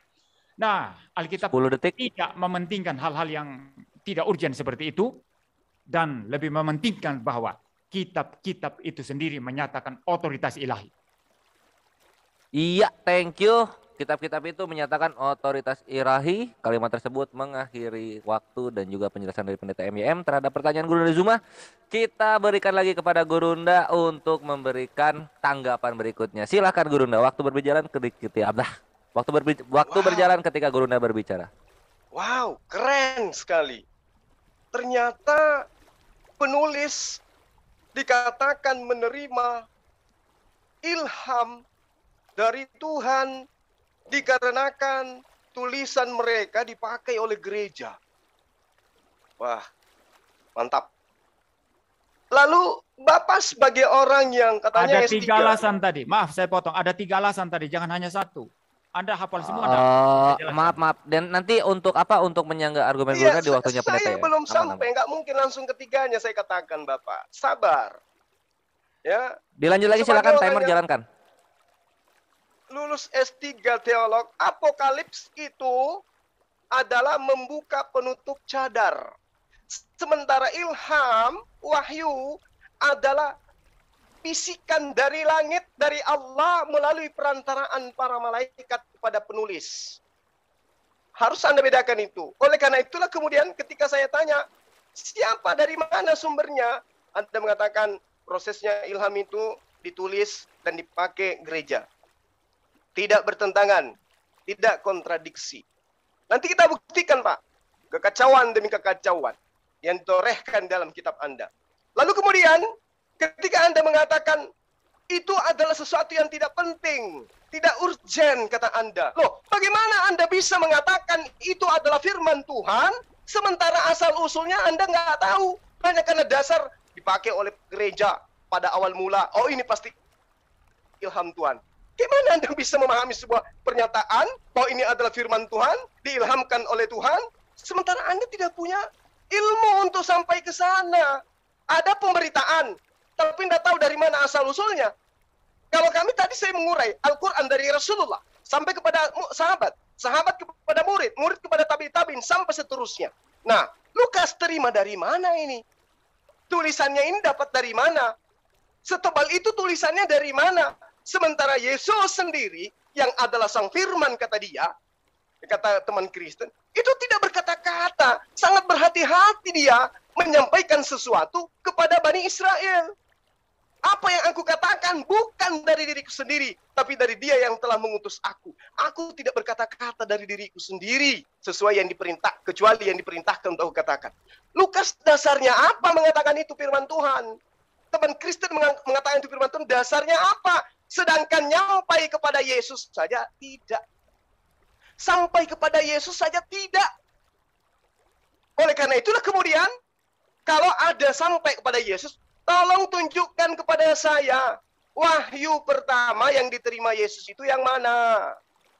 Karena menurut penulis Pulau Patmos di dalam kitab Apokalips yang kemudian dibungkus dengan kata wahyu, inilah wahyu Yesus Kristus yang dikaruniakan Allah Bapa kepada Dia untuk Yesus sampaikan kepada hamba-hambanya. Pertanyaan saya, sebagai orang yang tidak mau dibodoh-bodohin, meskipun saya tahu nanti habis ini pasti Anda akan menolak, goblok-goblokin saya. Tunjukkan kepada saya, mana wahyu pertama yang Yesus terima. Apakah wahyu pertama yang Yesus terima ini sampai kepada Lukas, sampai kepada Markus, sampai kepada Yohanes, sampai kepada Matius, sampai kepada Paulus? Atau jangan-jangan benar yang diterangkan Al-Quran sesuai dengan pertanyaan tadi, surah An-Nisa ayat 136, bahwa Torah itu sudah dihancurin terlebih dahulu. Jadi kayak mana lagi kita mau menerangkan? Kalau Al-Quran berbicara ilham, Pak, fa'alhamaha fujuraha wa taqwaha. Dalil ada, bos. Fa'alhamaha. Dan Allah kepada dia diilhamkan kepadanya jalan kebenaran, jalan kesesatan, jalan ketakwaan. Dalil ada. Pijakan Islam berbicara ada. Fa'alhamaha fujuraha wa taqwaha. Anda berbicara ilham dari tadi. Anda seorang master, Anda seorang dokter, tapi mengurai kata ilham Anda tidak mampu. Kasihan. Berbicara mengenai wahyu, Anda tidak mampu menguraikan. Lantas apa Anda yang nantang saya berdialog? Apa ilmunya? Pijakannya apa? Nggak ada sama sekali. Tolong jawab saya. Wahyu pertama yang diterima Yesus itu mana? Disampaikan kepada siapa? Sehingga kitabnya sekarang Anda tenteng untuk ajarkan orang. Inilah 10 detik. wahyu dari Tuhan. Inilah roh dari Tuhan. Tapi ternyata yang dikatakan roh Tuhan sampai ke Yesus aja kagak, apalagi kepada Allah Bapa. Demikian. Terima kasih Gurunda. Waktu sangat penuh dan padat, diberikan bantahan keras kepada pendeta MYM dari penjelasannya. Sekarang kita akan mendengarkan dari pemaparan pendeta MYM berikutnya. Pertanyaan masih sama pendeta ya. Tunjukkan wahyu pertama dari Bapa kepada Yesus. Silahkan. Nah, ada banyak pertanyaan tadi itu saya jawab semuanya. Jadi gini, itu dia memuntahkan, Ustaz Suma ini memuntahkan ketidakmengertiannya terhadap iman Kristen, terhadap penjelasan saya. Dia pakai istilah ilham dari pengertian Islam Anda. Salah Anda, ngawur Anda itu. Ya. Istilah ilham itu dari bahasa Yunani diterjemahkan ke dalam bahasa Inggris inspiration dan diterjemahkan ke dalam bahasa Indonesia ilham. Itu pengertiannya. Theopneustos tadi. Allah menghembuskan firman-Nya, sebul firman-Nya. Lalu istilah wahyu, apokaliptein misalnya, apokalipsis, apokaliptein. Itu diterjemahkan ke dalam bahasa Inggris itu revelation dan terjemahkan dalam bahasa Indonesia itu wahyu. Dan kalau begitu Anda tidak memahami istilah ilham dan wahyu dari pengertian Islam Arab Anda. Kenapa Anda harus membawa istilah apokaliptein sama istilah theopneustos tadi itu, bagaimana Tuhan menghembuskan firman-Nya ke dalam agama Islam Anda. Ini ngawur sekali Anda itu, bersuara berapi-api tapi tidak ada isinya, ya. Nah, baik sekarang itu mengenai istilah ya. Jadi tidak relevan, ya. Lalu sekarang dikatakan tadi juga disinggung Injil Lukas ya. Ya, tidak jelas itu di mana Lukas ya. Dan saya sudah memberikan indikator itu 3 tadi. Kenapa dilihat sebagai berwibawa ilahi? Karena diterima secara aklamasi oleh gereja-gereja waktu itu, ditulis oleh para rasul atau para nabi, atau orang yang berada di bawah otoritas para nabi dan rasul, dan juga timernya mana ini ya, timernya harus munculkan. Timer pause. Pause dulu, munculkan. Saya tidak mau kalau tidak ada timer. Timer tolong di apa namanya? Dipin, resen. Siap. Ini yang resen tolong ya, jangan ini ya. Biarkan ini aja, biarkan timer aja dulu. Ya, silahkan pendeta MIM dilanjut. Ya, yang ketiga bahwa tulisan-tulisan itu doktrinnya bersesuaian ya satu dengan yang lainnya. Ini yang menjadi penanda sehingga gereja hanya melihat tanda-tanda itu dalam kitab itu dan menyatakan mereka mempunyai wibawa ilahi ya. Nah, tentu saja hal ini tidak sama dengan klaim Islam ya. Kalau saya mengejar Suma misalnya dalam klaim Islam bahwa nabi Anda itu menerima wahyu Allah dari Jibril begitu ya. Nah, saksi nabi Anda siapa? Lalu kemudian menulis. Kalau tidak ada saksi, saksi siapa? Saksi malaikat siapa? Nama-namanya siapa? Ya. Kalau hanya mengaku klaim timer pause. Wahyu. Timer pause. Ya. Sebentar pendeta MIM. Seperti yang kita sepakati, kita tidak akan komparasi ya. Kita tidak komparasi ke belakang karena pihak Muslim pun tidak mengkomparasi ketika menjelaskan Al-Qur'an. Silakan dilanjut. Tadi ada komparasi dari awal. Enggak ada. Ada. Dari pihak Muslim enggak ada. Tadi. Ada tadi. Enggak ada. Ada, nanti coba teliti lagi. Ya baik, ya. Saya lanjut ya. Jadi kalau saya tanya Anda pun akan keteteran ya. Itu masalah klaim. Maka saya melihat klaim tidak penting. Yang penting bagaimana kitab itu menghadirkan wibawa ilahi di dalam dirinya sendiri, maka itu sangat-sangat menentukan. Sama juga Tuhan Yesus ketika tidak mengklaim kemasan kemari seperti orang gila. Aku adalah Allah, aku adalah Allah. Tetapi sifatnya, naturnya menyatakan keilahiannya, di sisi lain juga menyatakan kemanusiaannya. Seperti sangat clear dan Kristen doktrinnya ini sangat bersesuaian satu dengan yang lainnya. Demikian juga dalam bagaimana kita melihat itu firman Allah ya, berwibawa ilahi atau tidak. Bukan karena klaim-klaim itu tadi. Nah, lalu kemudian masalah Yesus ya. Dan di dalam kitab Wahyu ini jelas Yesus itu memberikan wahyunya kepada Rasul Yohanes. Ya, jadi kalau Zuma secara ngawur ini lari ke sana kemari, ya, kapan dia memberikan wahyu kepada Lukas?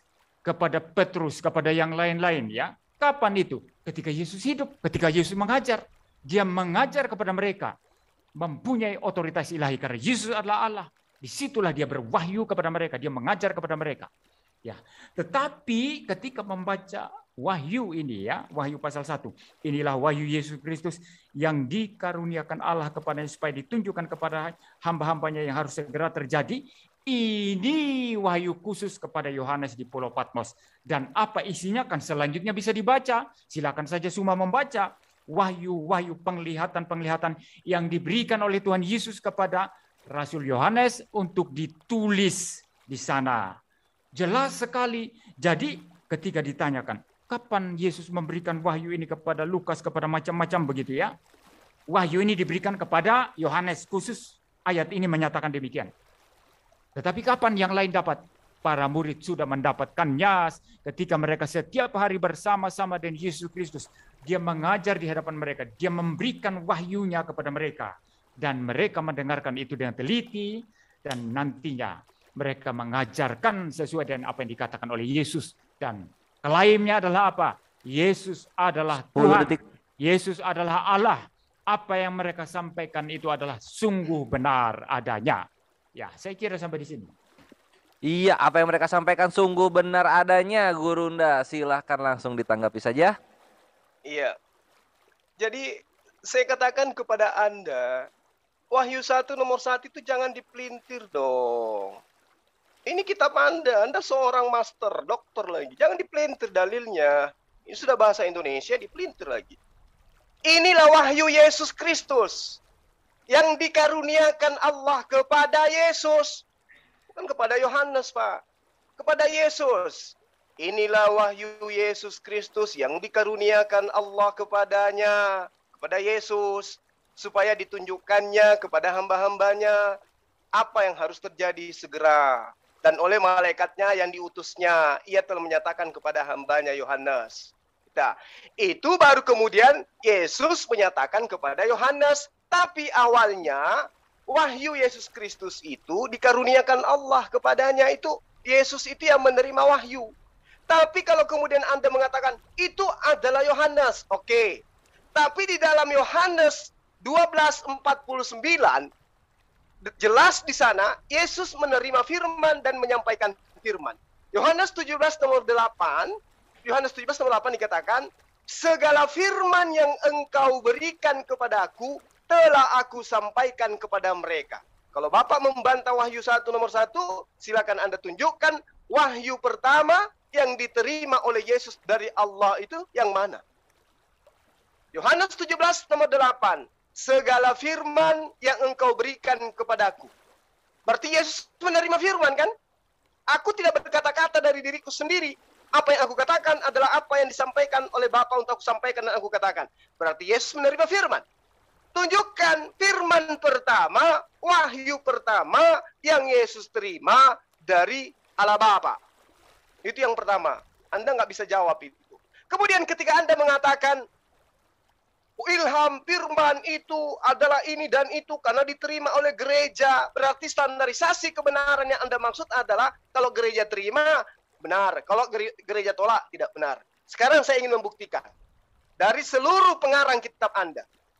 Matius di dalam bab 7 nomor 7 mengatakan begini. Segala sesuatu yang kamu kehendaki supaya orang berbuat kepadamu, perbuatlah demikian juga kepada mereka. Itulah isi seluruh hukum Torah dan kitab-kitab para nabi. Kata Matius, itulah isi seluruh hukum Torah dan kitab para nabi. Setelah saya bertahun-tahun menyelidiki pernyataan pengarang Matius ini, saya tidak temukan itu di Torah. Dan saya tidak temukan itu di dalam kitab para nabi. Saya temukan di mana? Saya temukannya di dalam kitab Lukas, Pak. Lukas 6 nomor 31. Dan sebagaimana kamu kehendaki supaya orang berbuat baik kepadamu, perbuatlah juga demikian kepada mereka. Bukan di dalam kitab para nabi tertulisnya. Matius bilang kitab para nabi. Nah, sementara Bapak membantah Lukas itu bukan nabi. Kedua, Markus. Di dalam bab 1 nomor 2, Markus 1, seperti yang ada tertulis dalam kitab Yesaya. Lihatlah, aku menyuruh utusanku mendahului engkau. Ia akan mempersiapkan jalan bagimu. Katanya di Yesaya, Pak. Setelah saya bertahun menyelidiki kitab Yesaya, saya nggak temukan perkataan Markus ini. Saya temukan di mana, Pak? Maleakhi 3 nomor 1. Ini yang Anda katakan firman Tuhan, ilham Roh Kudus. Ini yang Anda katakan ilham. Ini yang katakan wahyu. Ngakunya tertulisnya di Yesaya, faktanya semua menemukannya di Maleakhi 3 nomor 1. Lihat, aku menyuruh utusanku supaya mempersiapkan jalan di hadapanku. Wow, keren. Jadi tadi Markus, Lukas gugur ya, Pak ya. Kemudian Paulus, coba kita Paulus mengatakan dalam di Galatia 3 nomor 11, dan bahwa tidak ada orang yang dibenarkan di hadapan Allah karena melakukan hukum Torah. Adalah jelas karena orang yang benar akan hidup oleh iman. Katanya di dalam Torah, tertulisnya di hukum Torah. Begitu saya selidiki, ternyata tidak ada dalam hukum Torah, Pak. Ya, orang yang benar akan hidup oleh iman. Nggak ada, Pak, dalam Torah. Yang ada tertulisnya malah lagi-lagi di Habakuk 2 nomor 4. Sesungguhnya orang yang membusungkan dada tidak lurus hatinya, tetapi orang yang benar akan hidup oleh imannya. Habakuk, Pak, bukan kalau Habakuk itu, Pak, bukan Torah, Pak. Wih, kok jadi saya ngajarin Bapak nih. Tapi nggak apa-apa. Nah, jadi Paulus sudah kita buktikan, Markus sudah kita buktikan, Lukas sudah kita buktikan. Coba siapa lagi? Yohanes, coba. Yohanes, Pak. Yohanes di dalam Yohanes 10. Di dalam Yohanes 10 nomor 34, kata Yesus kepada mereka, tidakkah ada tertulis dalam kitab Torah, kamu Tuhan berfirman, kamu adalah Allah. Ternyata bukan di Torah tertulis. Terima kasih. Malu saya, Tidak ada Pak. Tertulisnya. Iya, Pak. Tertulis Siap, Guru di Mazmur. Siap di. Nanti kita simpan dulu yang Yohanes selamat, belum dapat bahas karena waktu keburu habis. Sekarang kita dengarkan kembali ke Pendeta MEM, tapi diingat ya untuk Ikhwan Fillah ini adalah putaran terakhir. Lalu nanti kita masuk ke battle, kemudian partisipan dan closing statement. Silakan Pendeta MEM untuk berikan tanggapan terbaiknya. Ya, baik. Ya, saya sudah menjelaskan tadi yang firman Allah tidak bersalah, tidak menyesatkan, itu yang otograf, yang naskah aslinya. Cuma tidak paham itu. Ya, dia berbicara tentang Alkitab yang dipegang sekarang, yang itu dari manuskrip-manuskrip yang saya sudah akui tadi. Saya tidak membantah bahwa dalam menerjemahkan itu bisa keliru, mungkin dalam pengutipan-pengutipan itu bisa keliru. Ini satu prinsip penting, ya. Lalu kemudian, ya, mengenai Lukas dan lain sebagainya tadi, ya, tulisan mereka itu diakui karena mempunyai wibawa rasul, di bawah bimbingan rasul. Dan di dalam perjanjian lama itu kalau ada misalnya Mordekai, itu di bawah bimbingan atau di bawah otoritas itu nabi, ya begitu ya. Nah, sekarang saya berdasarkan argumentasi ini, saya menjelaskan mengenai Alkitab ini, bagaimana dia itu diwahyukan, ya, bagaimana dia diilhamkan, dan semua itu menanggapi sesuai dengan perspektif Islam dia, dan dia tidak coba memahami perspektif saya lalu membantah saya dari perspektif saya. Saya tidak menemukan itu. Kalau Anda tadi seluruh argumentasi Anda itu yang saya pakai untuk melawan Anda. Anda tidak melakukan itu. Anda lari ke sana kemari saja. Ya. Lalu saya tertarik untuk membahas mengenai Yesus, ya. Ini dalam kitab Wahyu. Yesus itu terima wahyu yang dikaruniakan Allah kepadanya. Dia menarik lagi, ingin berdebat tentang apakah Yesus Allah atau tidak. Kalau dia mereview ulang seluruh penjelasan saya sebetulnya, sangat-sangat detail dan sangat-sangat jelas. Tapi semua memang ini saya rasa berat otaknya untuk memahami penjelasan orang lain dan hanya bermain-main dengan karikaturnya sendiri untuk kemudian menyerang karikaturnya sendiri. Nah, dikatakan di sini, inilah wahyu Yesus Kristus. Wahyunya siapa ini? Wahyu Yesus Kristus. Lalu ada kalimat selanjutnya, kata-kata selanjutnya, yang dikaruniakan Allah kepadanya. Kalau Anda memperhatikan baik-baik penjelasan saya waktu kita debat minggu lalu, saya sudah mengatakan bahwa Yesus itu diutus datang ke dalam dunia, mengambil natur manusia sehingga dia adalah manusia sepenuhnya, Dan di dalam natur manusianya itu, dia menjalankan tugas penebusan. Dia hanya mendengar apa yang dikatakan oleh yang mengutus, yaitu Allah Bapa. Dia hanya melakukan apa yang dikatakan oleh yang mengutus, yaitu Allah Bapa. Tapi karena waktu itu kurang, ya kita debat waktunya sangat kurang, sehingga saya tidak detail menjelaskan. Dan saya mau jelaskan sekarang. Apakah Yesus lebih rendah dari Bapa? Karena dia diutus. Dan memang dalam kitab Wahyu ini Yesus memberikan wahyunya sebagaimana dikaruniakan oleh Allah, yaitu Allah Bapa, karena memang Yesus di sini sifatnya bertindak sebagai Mesias, juru selamat, pengantara antara Allah dan manusia. Nah, apakah yang mengutus itu lebih tinggi daripada yang diutus? Tidak tentu begitu. Saya kalau mengutus seseorang untuk menyampaikan sesuatu hal kepada orang lain, orang yang saya utus sama manusianya dan saya. Dia manusia, saya manusia. Dia tidak lebih rendah daripada saya.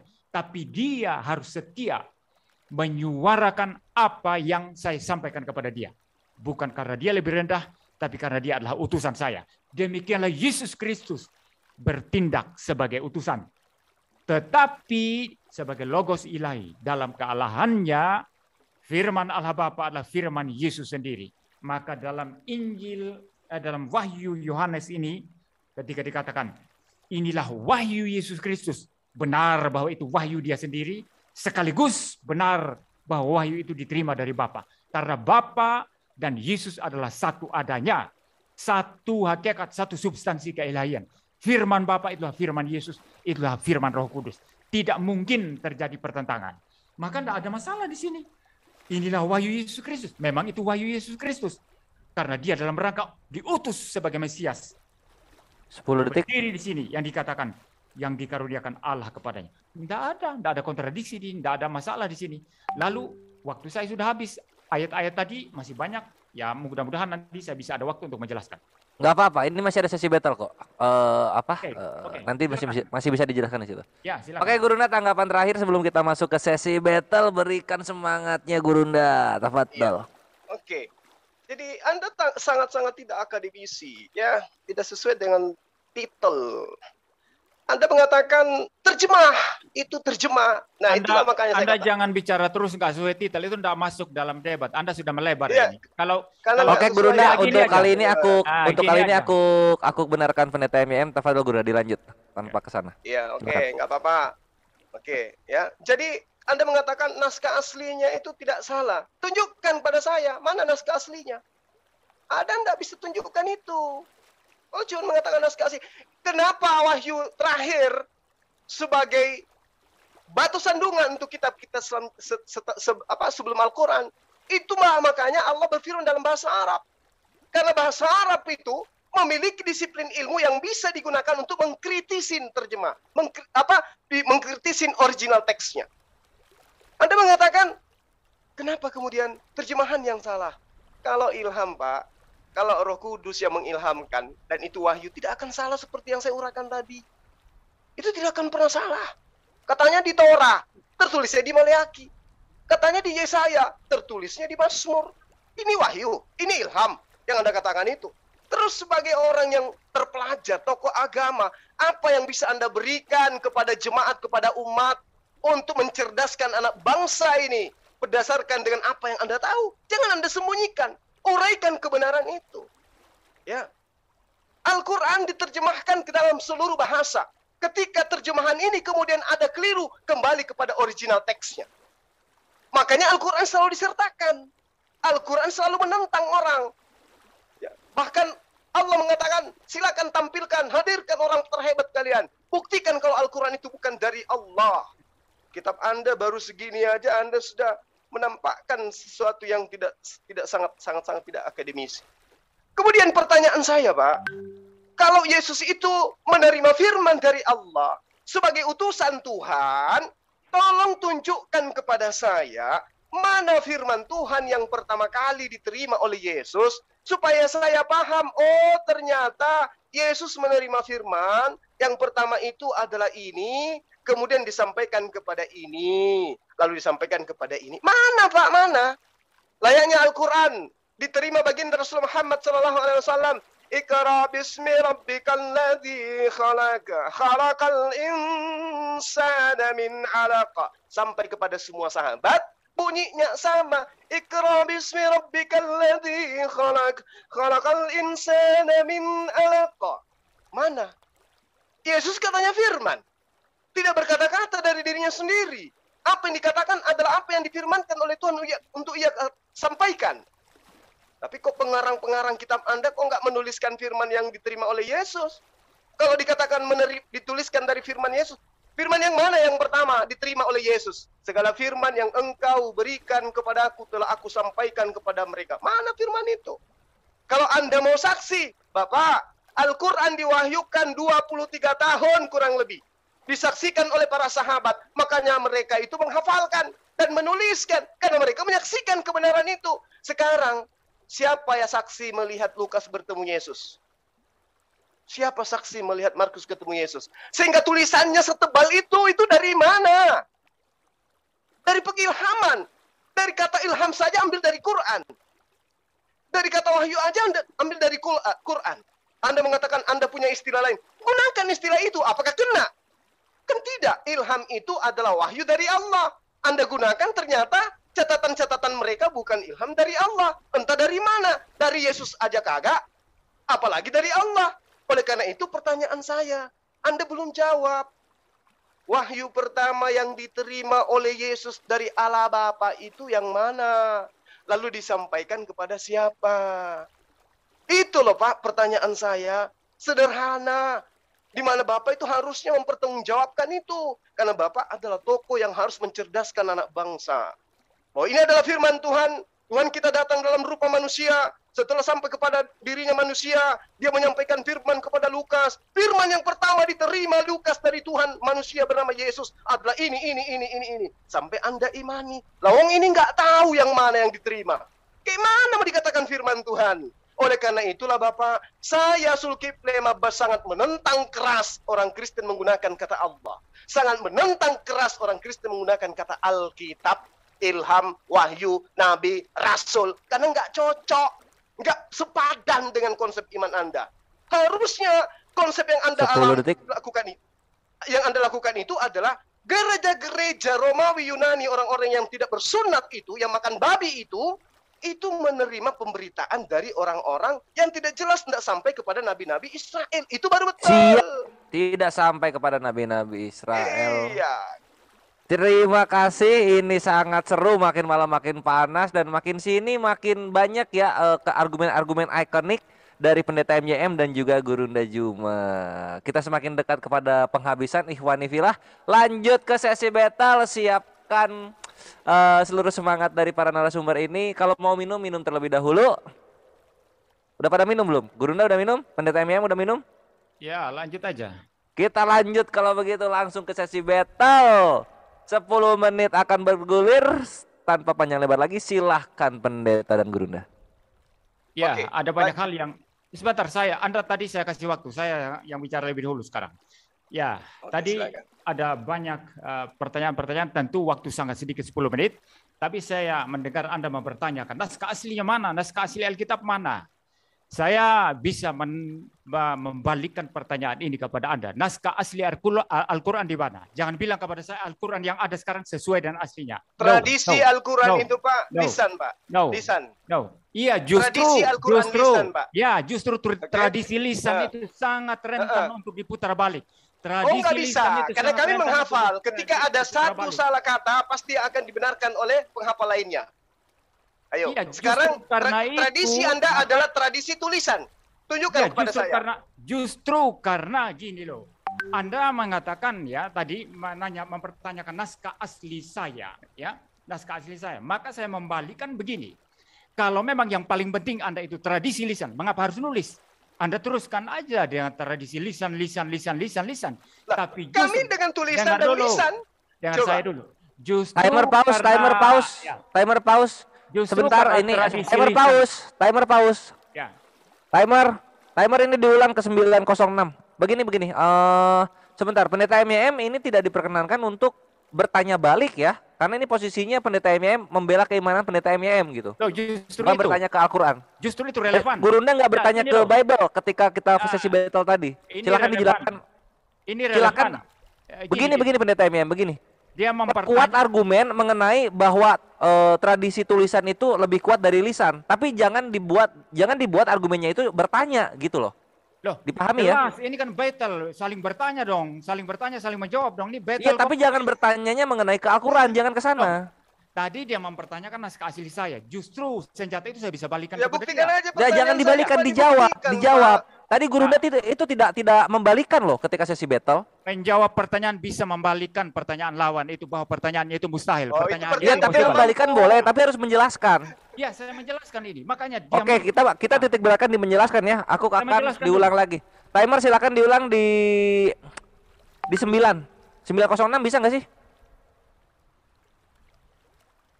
Timer. Ayo Pak.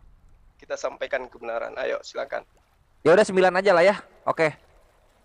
Mohon dilanjut dan fokuskan ke sesi ini nih, pewahyuan Bible. Silahkan untuk narasumber masing-masing. Ya, jadi gini, ya. Jadi begini, dia mempertanyakan naskah asli Alkitab saya yang tidak ada. Memang kita akui tidak ada, autograf itu tidak ada. Oke. Tetapi yang saya maksud adalah itu sama halnya juga dengan Quran. Tapi dia membantah, oh kalau Quran itu tradisi lisan.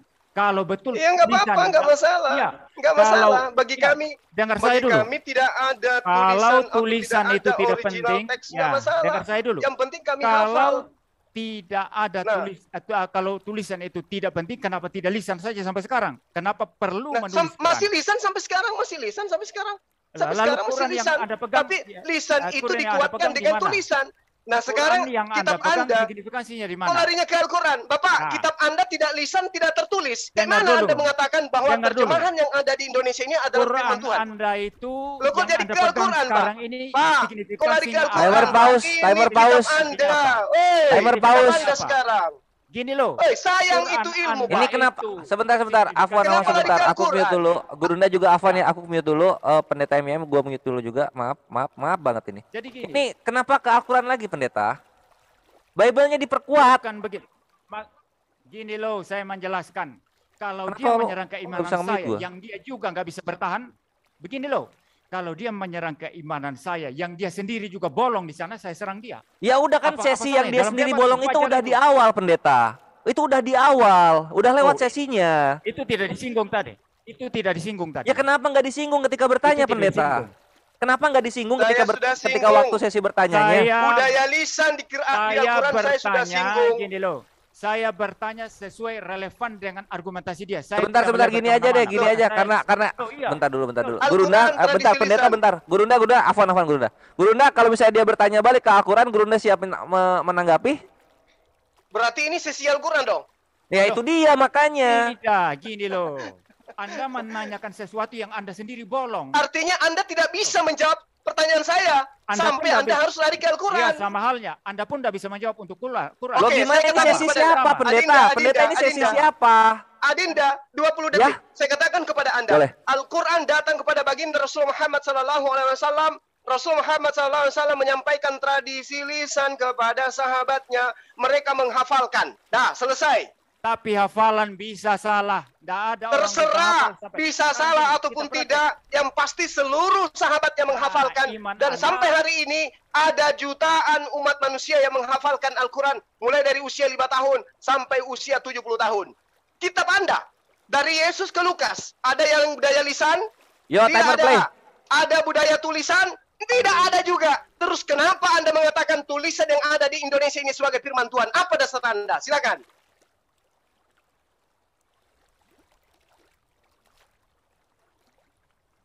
Silakan. Bukan lisan, bukan tulisan dari Yesus, juga bukan tulisan, bukan lisan dari Yesus, bukan lisan, bukan tulisan. Lalu apa dasar Anda mengatakan yang Anda tenteng itu adalah kalamullah, firman Tuhan. Sampai-sampai namanya pun dikatakan Alkitab tanpa malu-malu. Silakan. Halo? Ke-mute mungkin. Perlukah saya bernyanyi?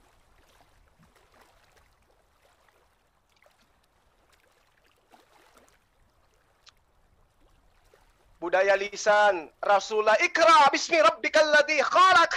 Para sahabat juga melantunkan dengan lisan itu. Ikra bismi rabbikal ladzi Maksud saya khalaq. tadi ya, Yuk. karena lisan nggak bisa disandari maka Quran Anda ditulis. Kalau lisan bisa disandari maka Anda perlu ditulis. Enggak begitu, Maka Bapak. begitu. Nah, Maka ini begini, yang Anda aslinya membangun Al-Quran itu argumentasi apa? disebabkan karena Apa? ketidakberdayaan Anda. Anda yang tidak berdaya, Anda menanyakan yang asli mana? Saya Bapak, tanya Quran asli ada Bapak mana? tradisi Quran itu dengan tradisi lisan. Ya, Kami mereka- tidak butuh Ya, saya tanya sekarang. literasi yang kemudian tertulis, kami nggak butuh. Ya, yang saya kami tanya butuhkan sekarang. adalah Saya tradisi tanya lisannya. Saya tanya Sekarang pertanyaan saya kepada Bapak, Sebentar kitab dulu, saya Anda tidak tanya. lisan, tidak juga tradisi Saya tulisan, tanya Anda lalu dulu. apa dasar Sebentar, Anda sebentar, mengatakan Bible Sebentar. yang tidak berasal dari sumber Yesus tanya sebagai Anda. firman Tuhan? Apa Anda jawaban diam Anda? dulu. Diam dulu, saya tanya Anda dulu. Lisan Kenapa yang jadi asli tanya ke Anda saya? mana? Lisan yang original mana? Tunjukkan kepada saya sekarang. Lisannya siapa? Lisan Quran yang mana? Tunjukkan. Yang asli, kami yang hafalkan original. hari ini. Alhamdulillahi Rabbil Alamin. Orangnya Tunjukkan siapa? kepada saya ada Saya orang yang tidak mengucapkan percaya kalau- Al-Fatihah dengan Saya bacaan yang tidak berbeda. percaya Dari kalau negara Anda mana? tidak menghadirkan yang asli, yang lisannya Coba asli siapa? hadirkan kepada saya, Yang lisannya ada asli orang siapa? melantunkan bacaan sholat Saya Al-Fatihah berbeda tidak dengan yang saya bacakan. mempercayai. Anda terima itu dari Al-Quran yang ditulis. Yang saya maksud lisannya siapa yang Anda tiru? Ini Anda lisannya terima itu Bapak. Bapak, Anda ucapan itu dari Al-Fatihah, Quran yang Bapak ditulis. Al-Fatihah Anda ketika terima itu dari Quran dilantunkan, yang ditulis. siapapun dia, Anda orang terima itu Jepang, dari Quran orang yang Cina, ditulis. orang Bugis, Itu orang bukan Makassar, lisan. orang No, Betawi, no. Itu ketika bukan dia lisan. mengatakan Jangan omong Al-Fatihah, kosong lah. maka Itu bukan mereka lisan. semuanya akan mengatakan Itu bukan lisan. Alhamdulillahi Itu bukan Rabbil lisan. Alamin. No. Anda mengutip dari Quran. Anda hafal dari Quran. Ya, Anda baca dari Quran. Maliki Anda tidak mengutip dari lisan yang asli. Iyyaka na'budu wa iyyaka nasta'in. Itu seluruh Ya, dunia, itu Pak. Anda ambil dari Itu Quran. mendunia dari Itu Anda turun ambil temurun dari Quran yang sampai hari tertulis. ini. Pertanyaan saya Anda kepada ambil dari Bapak, Quran yang Master tertulis. Teologi, Dokter Teolog. No. Kalau Yesus menerima firman, tidak melantunkan lisan dan tidak memerintahkan Sekarang begini. menulis, lalu kitab Semua- Anda ini apa? Semua yang Anda ucapkan tadi itu lisan yang Anda anggap lisan itu Anda anggap ambil dari Quran yang tertulis. Anda menipu di sini. Itu Anda Udah, anggap nggak masalah. ambil dari Quran yang tertulis. Pertanyaan saya, waduh Anda Bapak. menipu. Anda Oke, tunjuk saya dulu. menipu nggak masalah. Kalau itu sekarang tuduhan Anda Anda tunjukkan nggak sekarang. masalah, nggak masalah. Lisan Yang yang asli pasti itu mana? seluruh No. dunia Al-Quran dihafalkan surah Al-Fatihah, surah An-Nas atau surah-surah apapun itu Iya, semuanya itu sama. diambil dari tulisan Quran. Diambil dari tulisan. hafalan, Bapak. Bukan diambil Hafalan dari dulu, lisan. Bapak. Bukan Bapak, diambil dari lisan. Al-Quran diambil dari itu lisan. tradisinya lisan. Oke?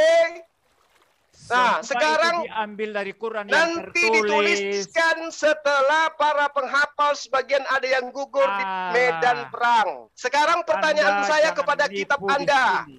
Anda Yesus jangan menipu tidak di sini. melisankan surah-surah Paulus. Yesus tidak melisankan surah Lukas, Tidak Markus, perlu Matius, begitu. Yohanes dan semuanya. Pertanyaan begitu. saya, dari mana asalnya tulisan-tulisan mereka yang begitu tebal?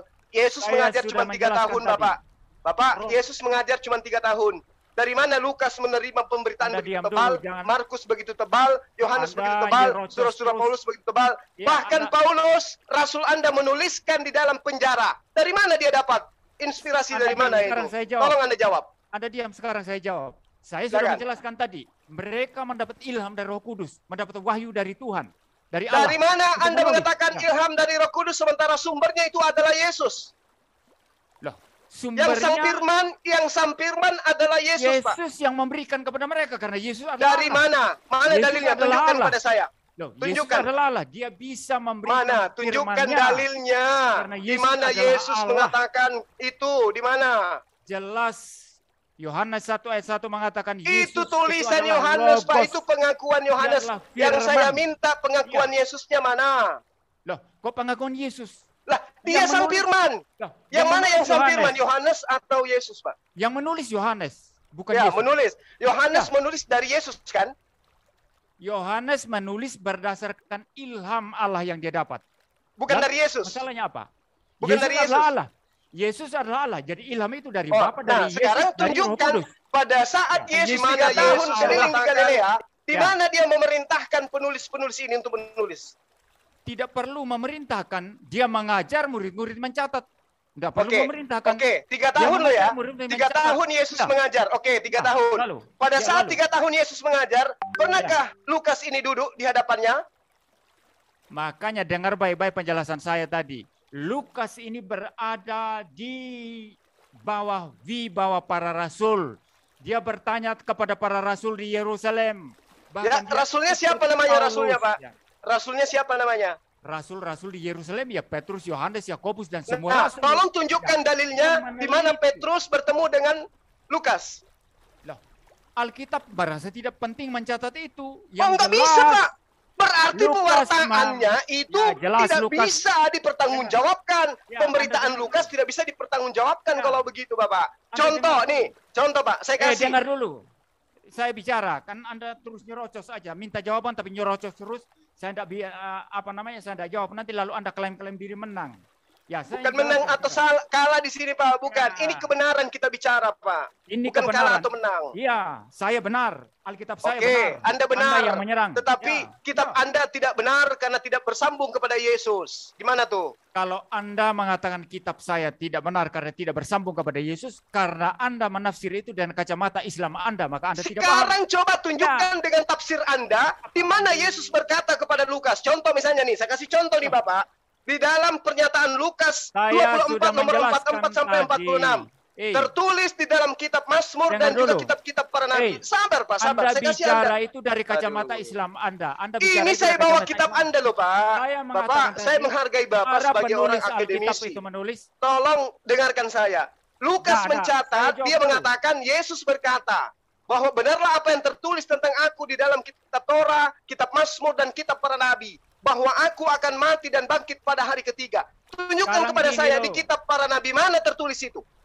Loh, di dalam kitab para nabi ada itu. Saya tidak ada Tunjukkan. waktu untuk menjelaskan di sini, ya. Aduh, Bapak kalau saya mampu Pak, nunjukkan. Misalnya Bukan di tertulis dalam- di kitab para nabi itu Pak, tapi Anda- tertulisnya di Anda kitabnya bicara terus Lukas. saja.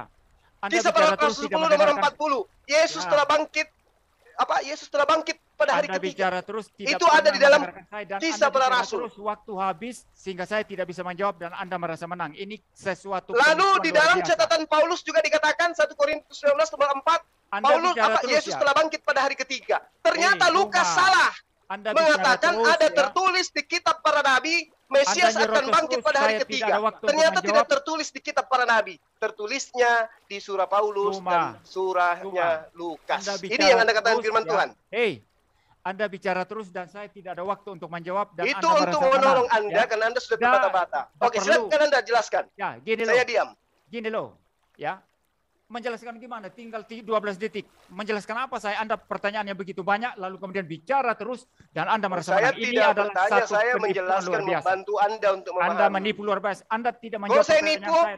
Lukas Iya, maaf untuk kedua narasumber yang kami hormati. Waktu habis dan inilah sesi battle yang telah dinikmati oleh seluruh penikmat dialog lintas agama, terutama orang-orang yang mencari kebenaran. Terima kasih telah menyaksikan untuk sesi battle. Oke saudaraku yang diberkati dan dikasihi oleh Tuhan kita Yesus Kristus, kita bersama-sama telah melihat serta menyaksikan bagaimana keberlangsungan diskusi atau debat yang sangat menarik, dan juga debat ini juga merupakan debat yang paling seru ya. Karena apa? Kita bisa melihat ketika teman-teman dari Apologet Kristen membawakan setiap data dan bahan materi, bahan perdebatan, bahan-bahan itu diambil dari kitab dan iman keyakinan dari teman-teman polemikus yang merupakan lawan debat mereka. Hal itu menjadikan teman-teman para polemikus ini kepanasan. Karena apa? Karena mereka tidak bisa membantah, bahkan mematahkan setiap argumentasi yang dibawakan oleh teman-teman Apologet Kristen dengan data-data yang berkaitan dengan iman dan kitab mereka seperti itu. Sangat lucu dan mengherankan ya, ketika mereka sendiri tidak bisa membantah dan mematahkan setiap argumentasi, bahkan mereka juga tidak bisa menjawab setiap pertanyaan-pertanyaan yang dilontarkan oleh teman-teman Apologet Kristen berkaitan dengan iman keyakinan mereka. Saya merasa sangat agak sedikit bagaimana ya, karena ketika mereka ya teman-teman polemikus ini yang selalu berkuar-kuar tentang iman kekristenan, yang merasa bahwa mereka lebih mengerti dan memahami tentang Alkitab, ketika dibalas ya mereka sendiri akhirnya kepanasan, bahkan mereka juga akhirnya mencari cara bagaimana untuk terus menyerang iman kekristenan seperti itu eh, dengan berusaha mau mematahkan setiap argumentasi, bahkan juga data yang dibawakan oleh teman-teman apologet Kristen. Padahal pertanyaan yang disampaikan, yang dilontarkan untuk teman-teman polemikus ini, pertanyaan yang mereka sendiri bisa jawab sebenarnya ya, bisa jawab, tapi karena mereka takut ketika mereka menjawab dan mereka akan kalah di situ, akhirnya mereka mencoba mengalihkan perhatian dengan melontarkan balik pertanyaan-pertanyaan mengenai iman kekristenan seperti itu. Akhirnya ruang diskusi menjadi heboh, rusuh, sama seperti di pasar. Tapi kita bisa melihat ya bagaimana teman-teman para apologet Kristen dan juga ada Bang Erben di dalamnya, ketika mereka mempresentasikan apa yang mereka imani dan yakini, semuanya itu bisa diterima dan bisa ditangkap ya, karena itu sangat jelas dan kita mudah mengerti dengan gaya bahasa yang sederhana. Akan tetapi kita melihat ketika dari teman-teman polemikus ini yang melontarkan argumentasi, bahkan juga melontarkan pertanyaan, ya kita sendiri kebingungan. Karena apa? Karena mereka sendiri tidak memahami tentang iman keyakinan mereka seperti itu. Wah, ini sungguh sangat lucu ya. Ya, itu dialah teman-teman saudaraku yang diberkati oleh Tuhan kita Yesus Kristus, ketika para apologet Kristen dan teman-teman Kristen membahas tentang kitab dan juga keyakinan mereka, ya malahan mereka menjadi kepanasan dan juga mereka menjadi emosi seperti itu ya. Padahal yang di pertanyaan serta argumentasi dan data yang dibawakan itu semua berkaitan dengan iman mereka dan keyakinan mereka seperti itu, dan seharusnya mereka bisa menjawab. Tapi ya itulah, pada akhirnya kita bisa melihat mereka banyak ngelak dan juga mencari cara alasan untuk membalikan keadaan seperti itu. Dan kita hanya bisa berdoa supaya suatu hari nanti mereka juga bisa diberikan pencerahan dan mereka bisa melihat kebenaran, keselamatan yang sejati yang hanya ditemukan melalui ketika mereka percaya kepada Yesus Kristus sebagai satu-satunya Tuhan dan Juru Selamat bagi kehidupan mereka. Oke teman-teman, sekian video dari saya hari ini. Sampai berjumpa di video saya selanjutnya. Dan Tuhan Yesus memberkati kita semua.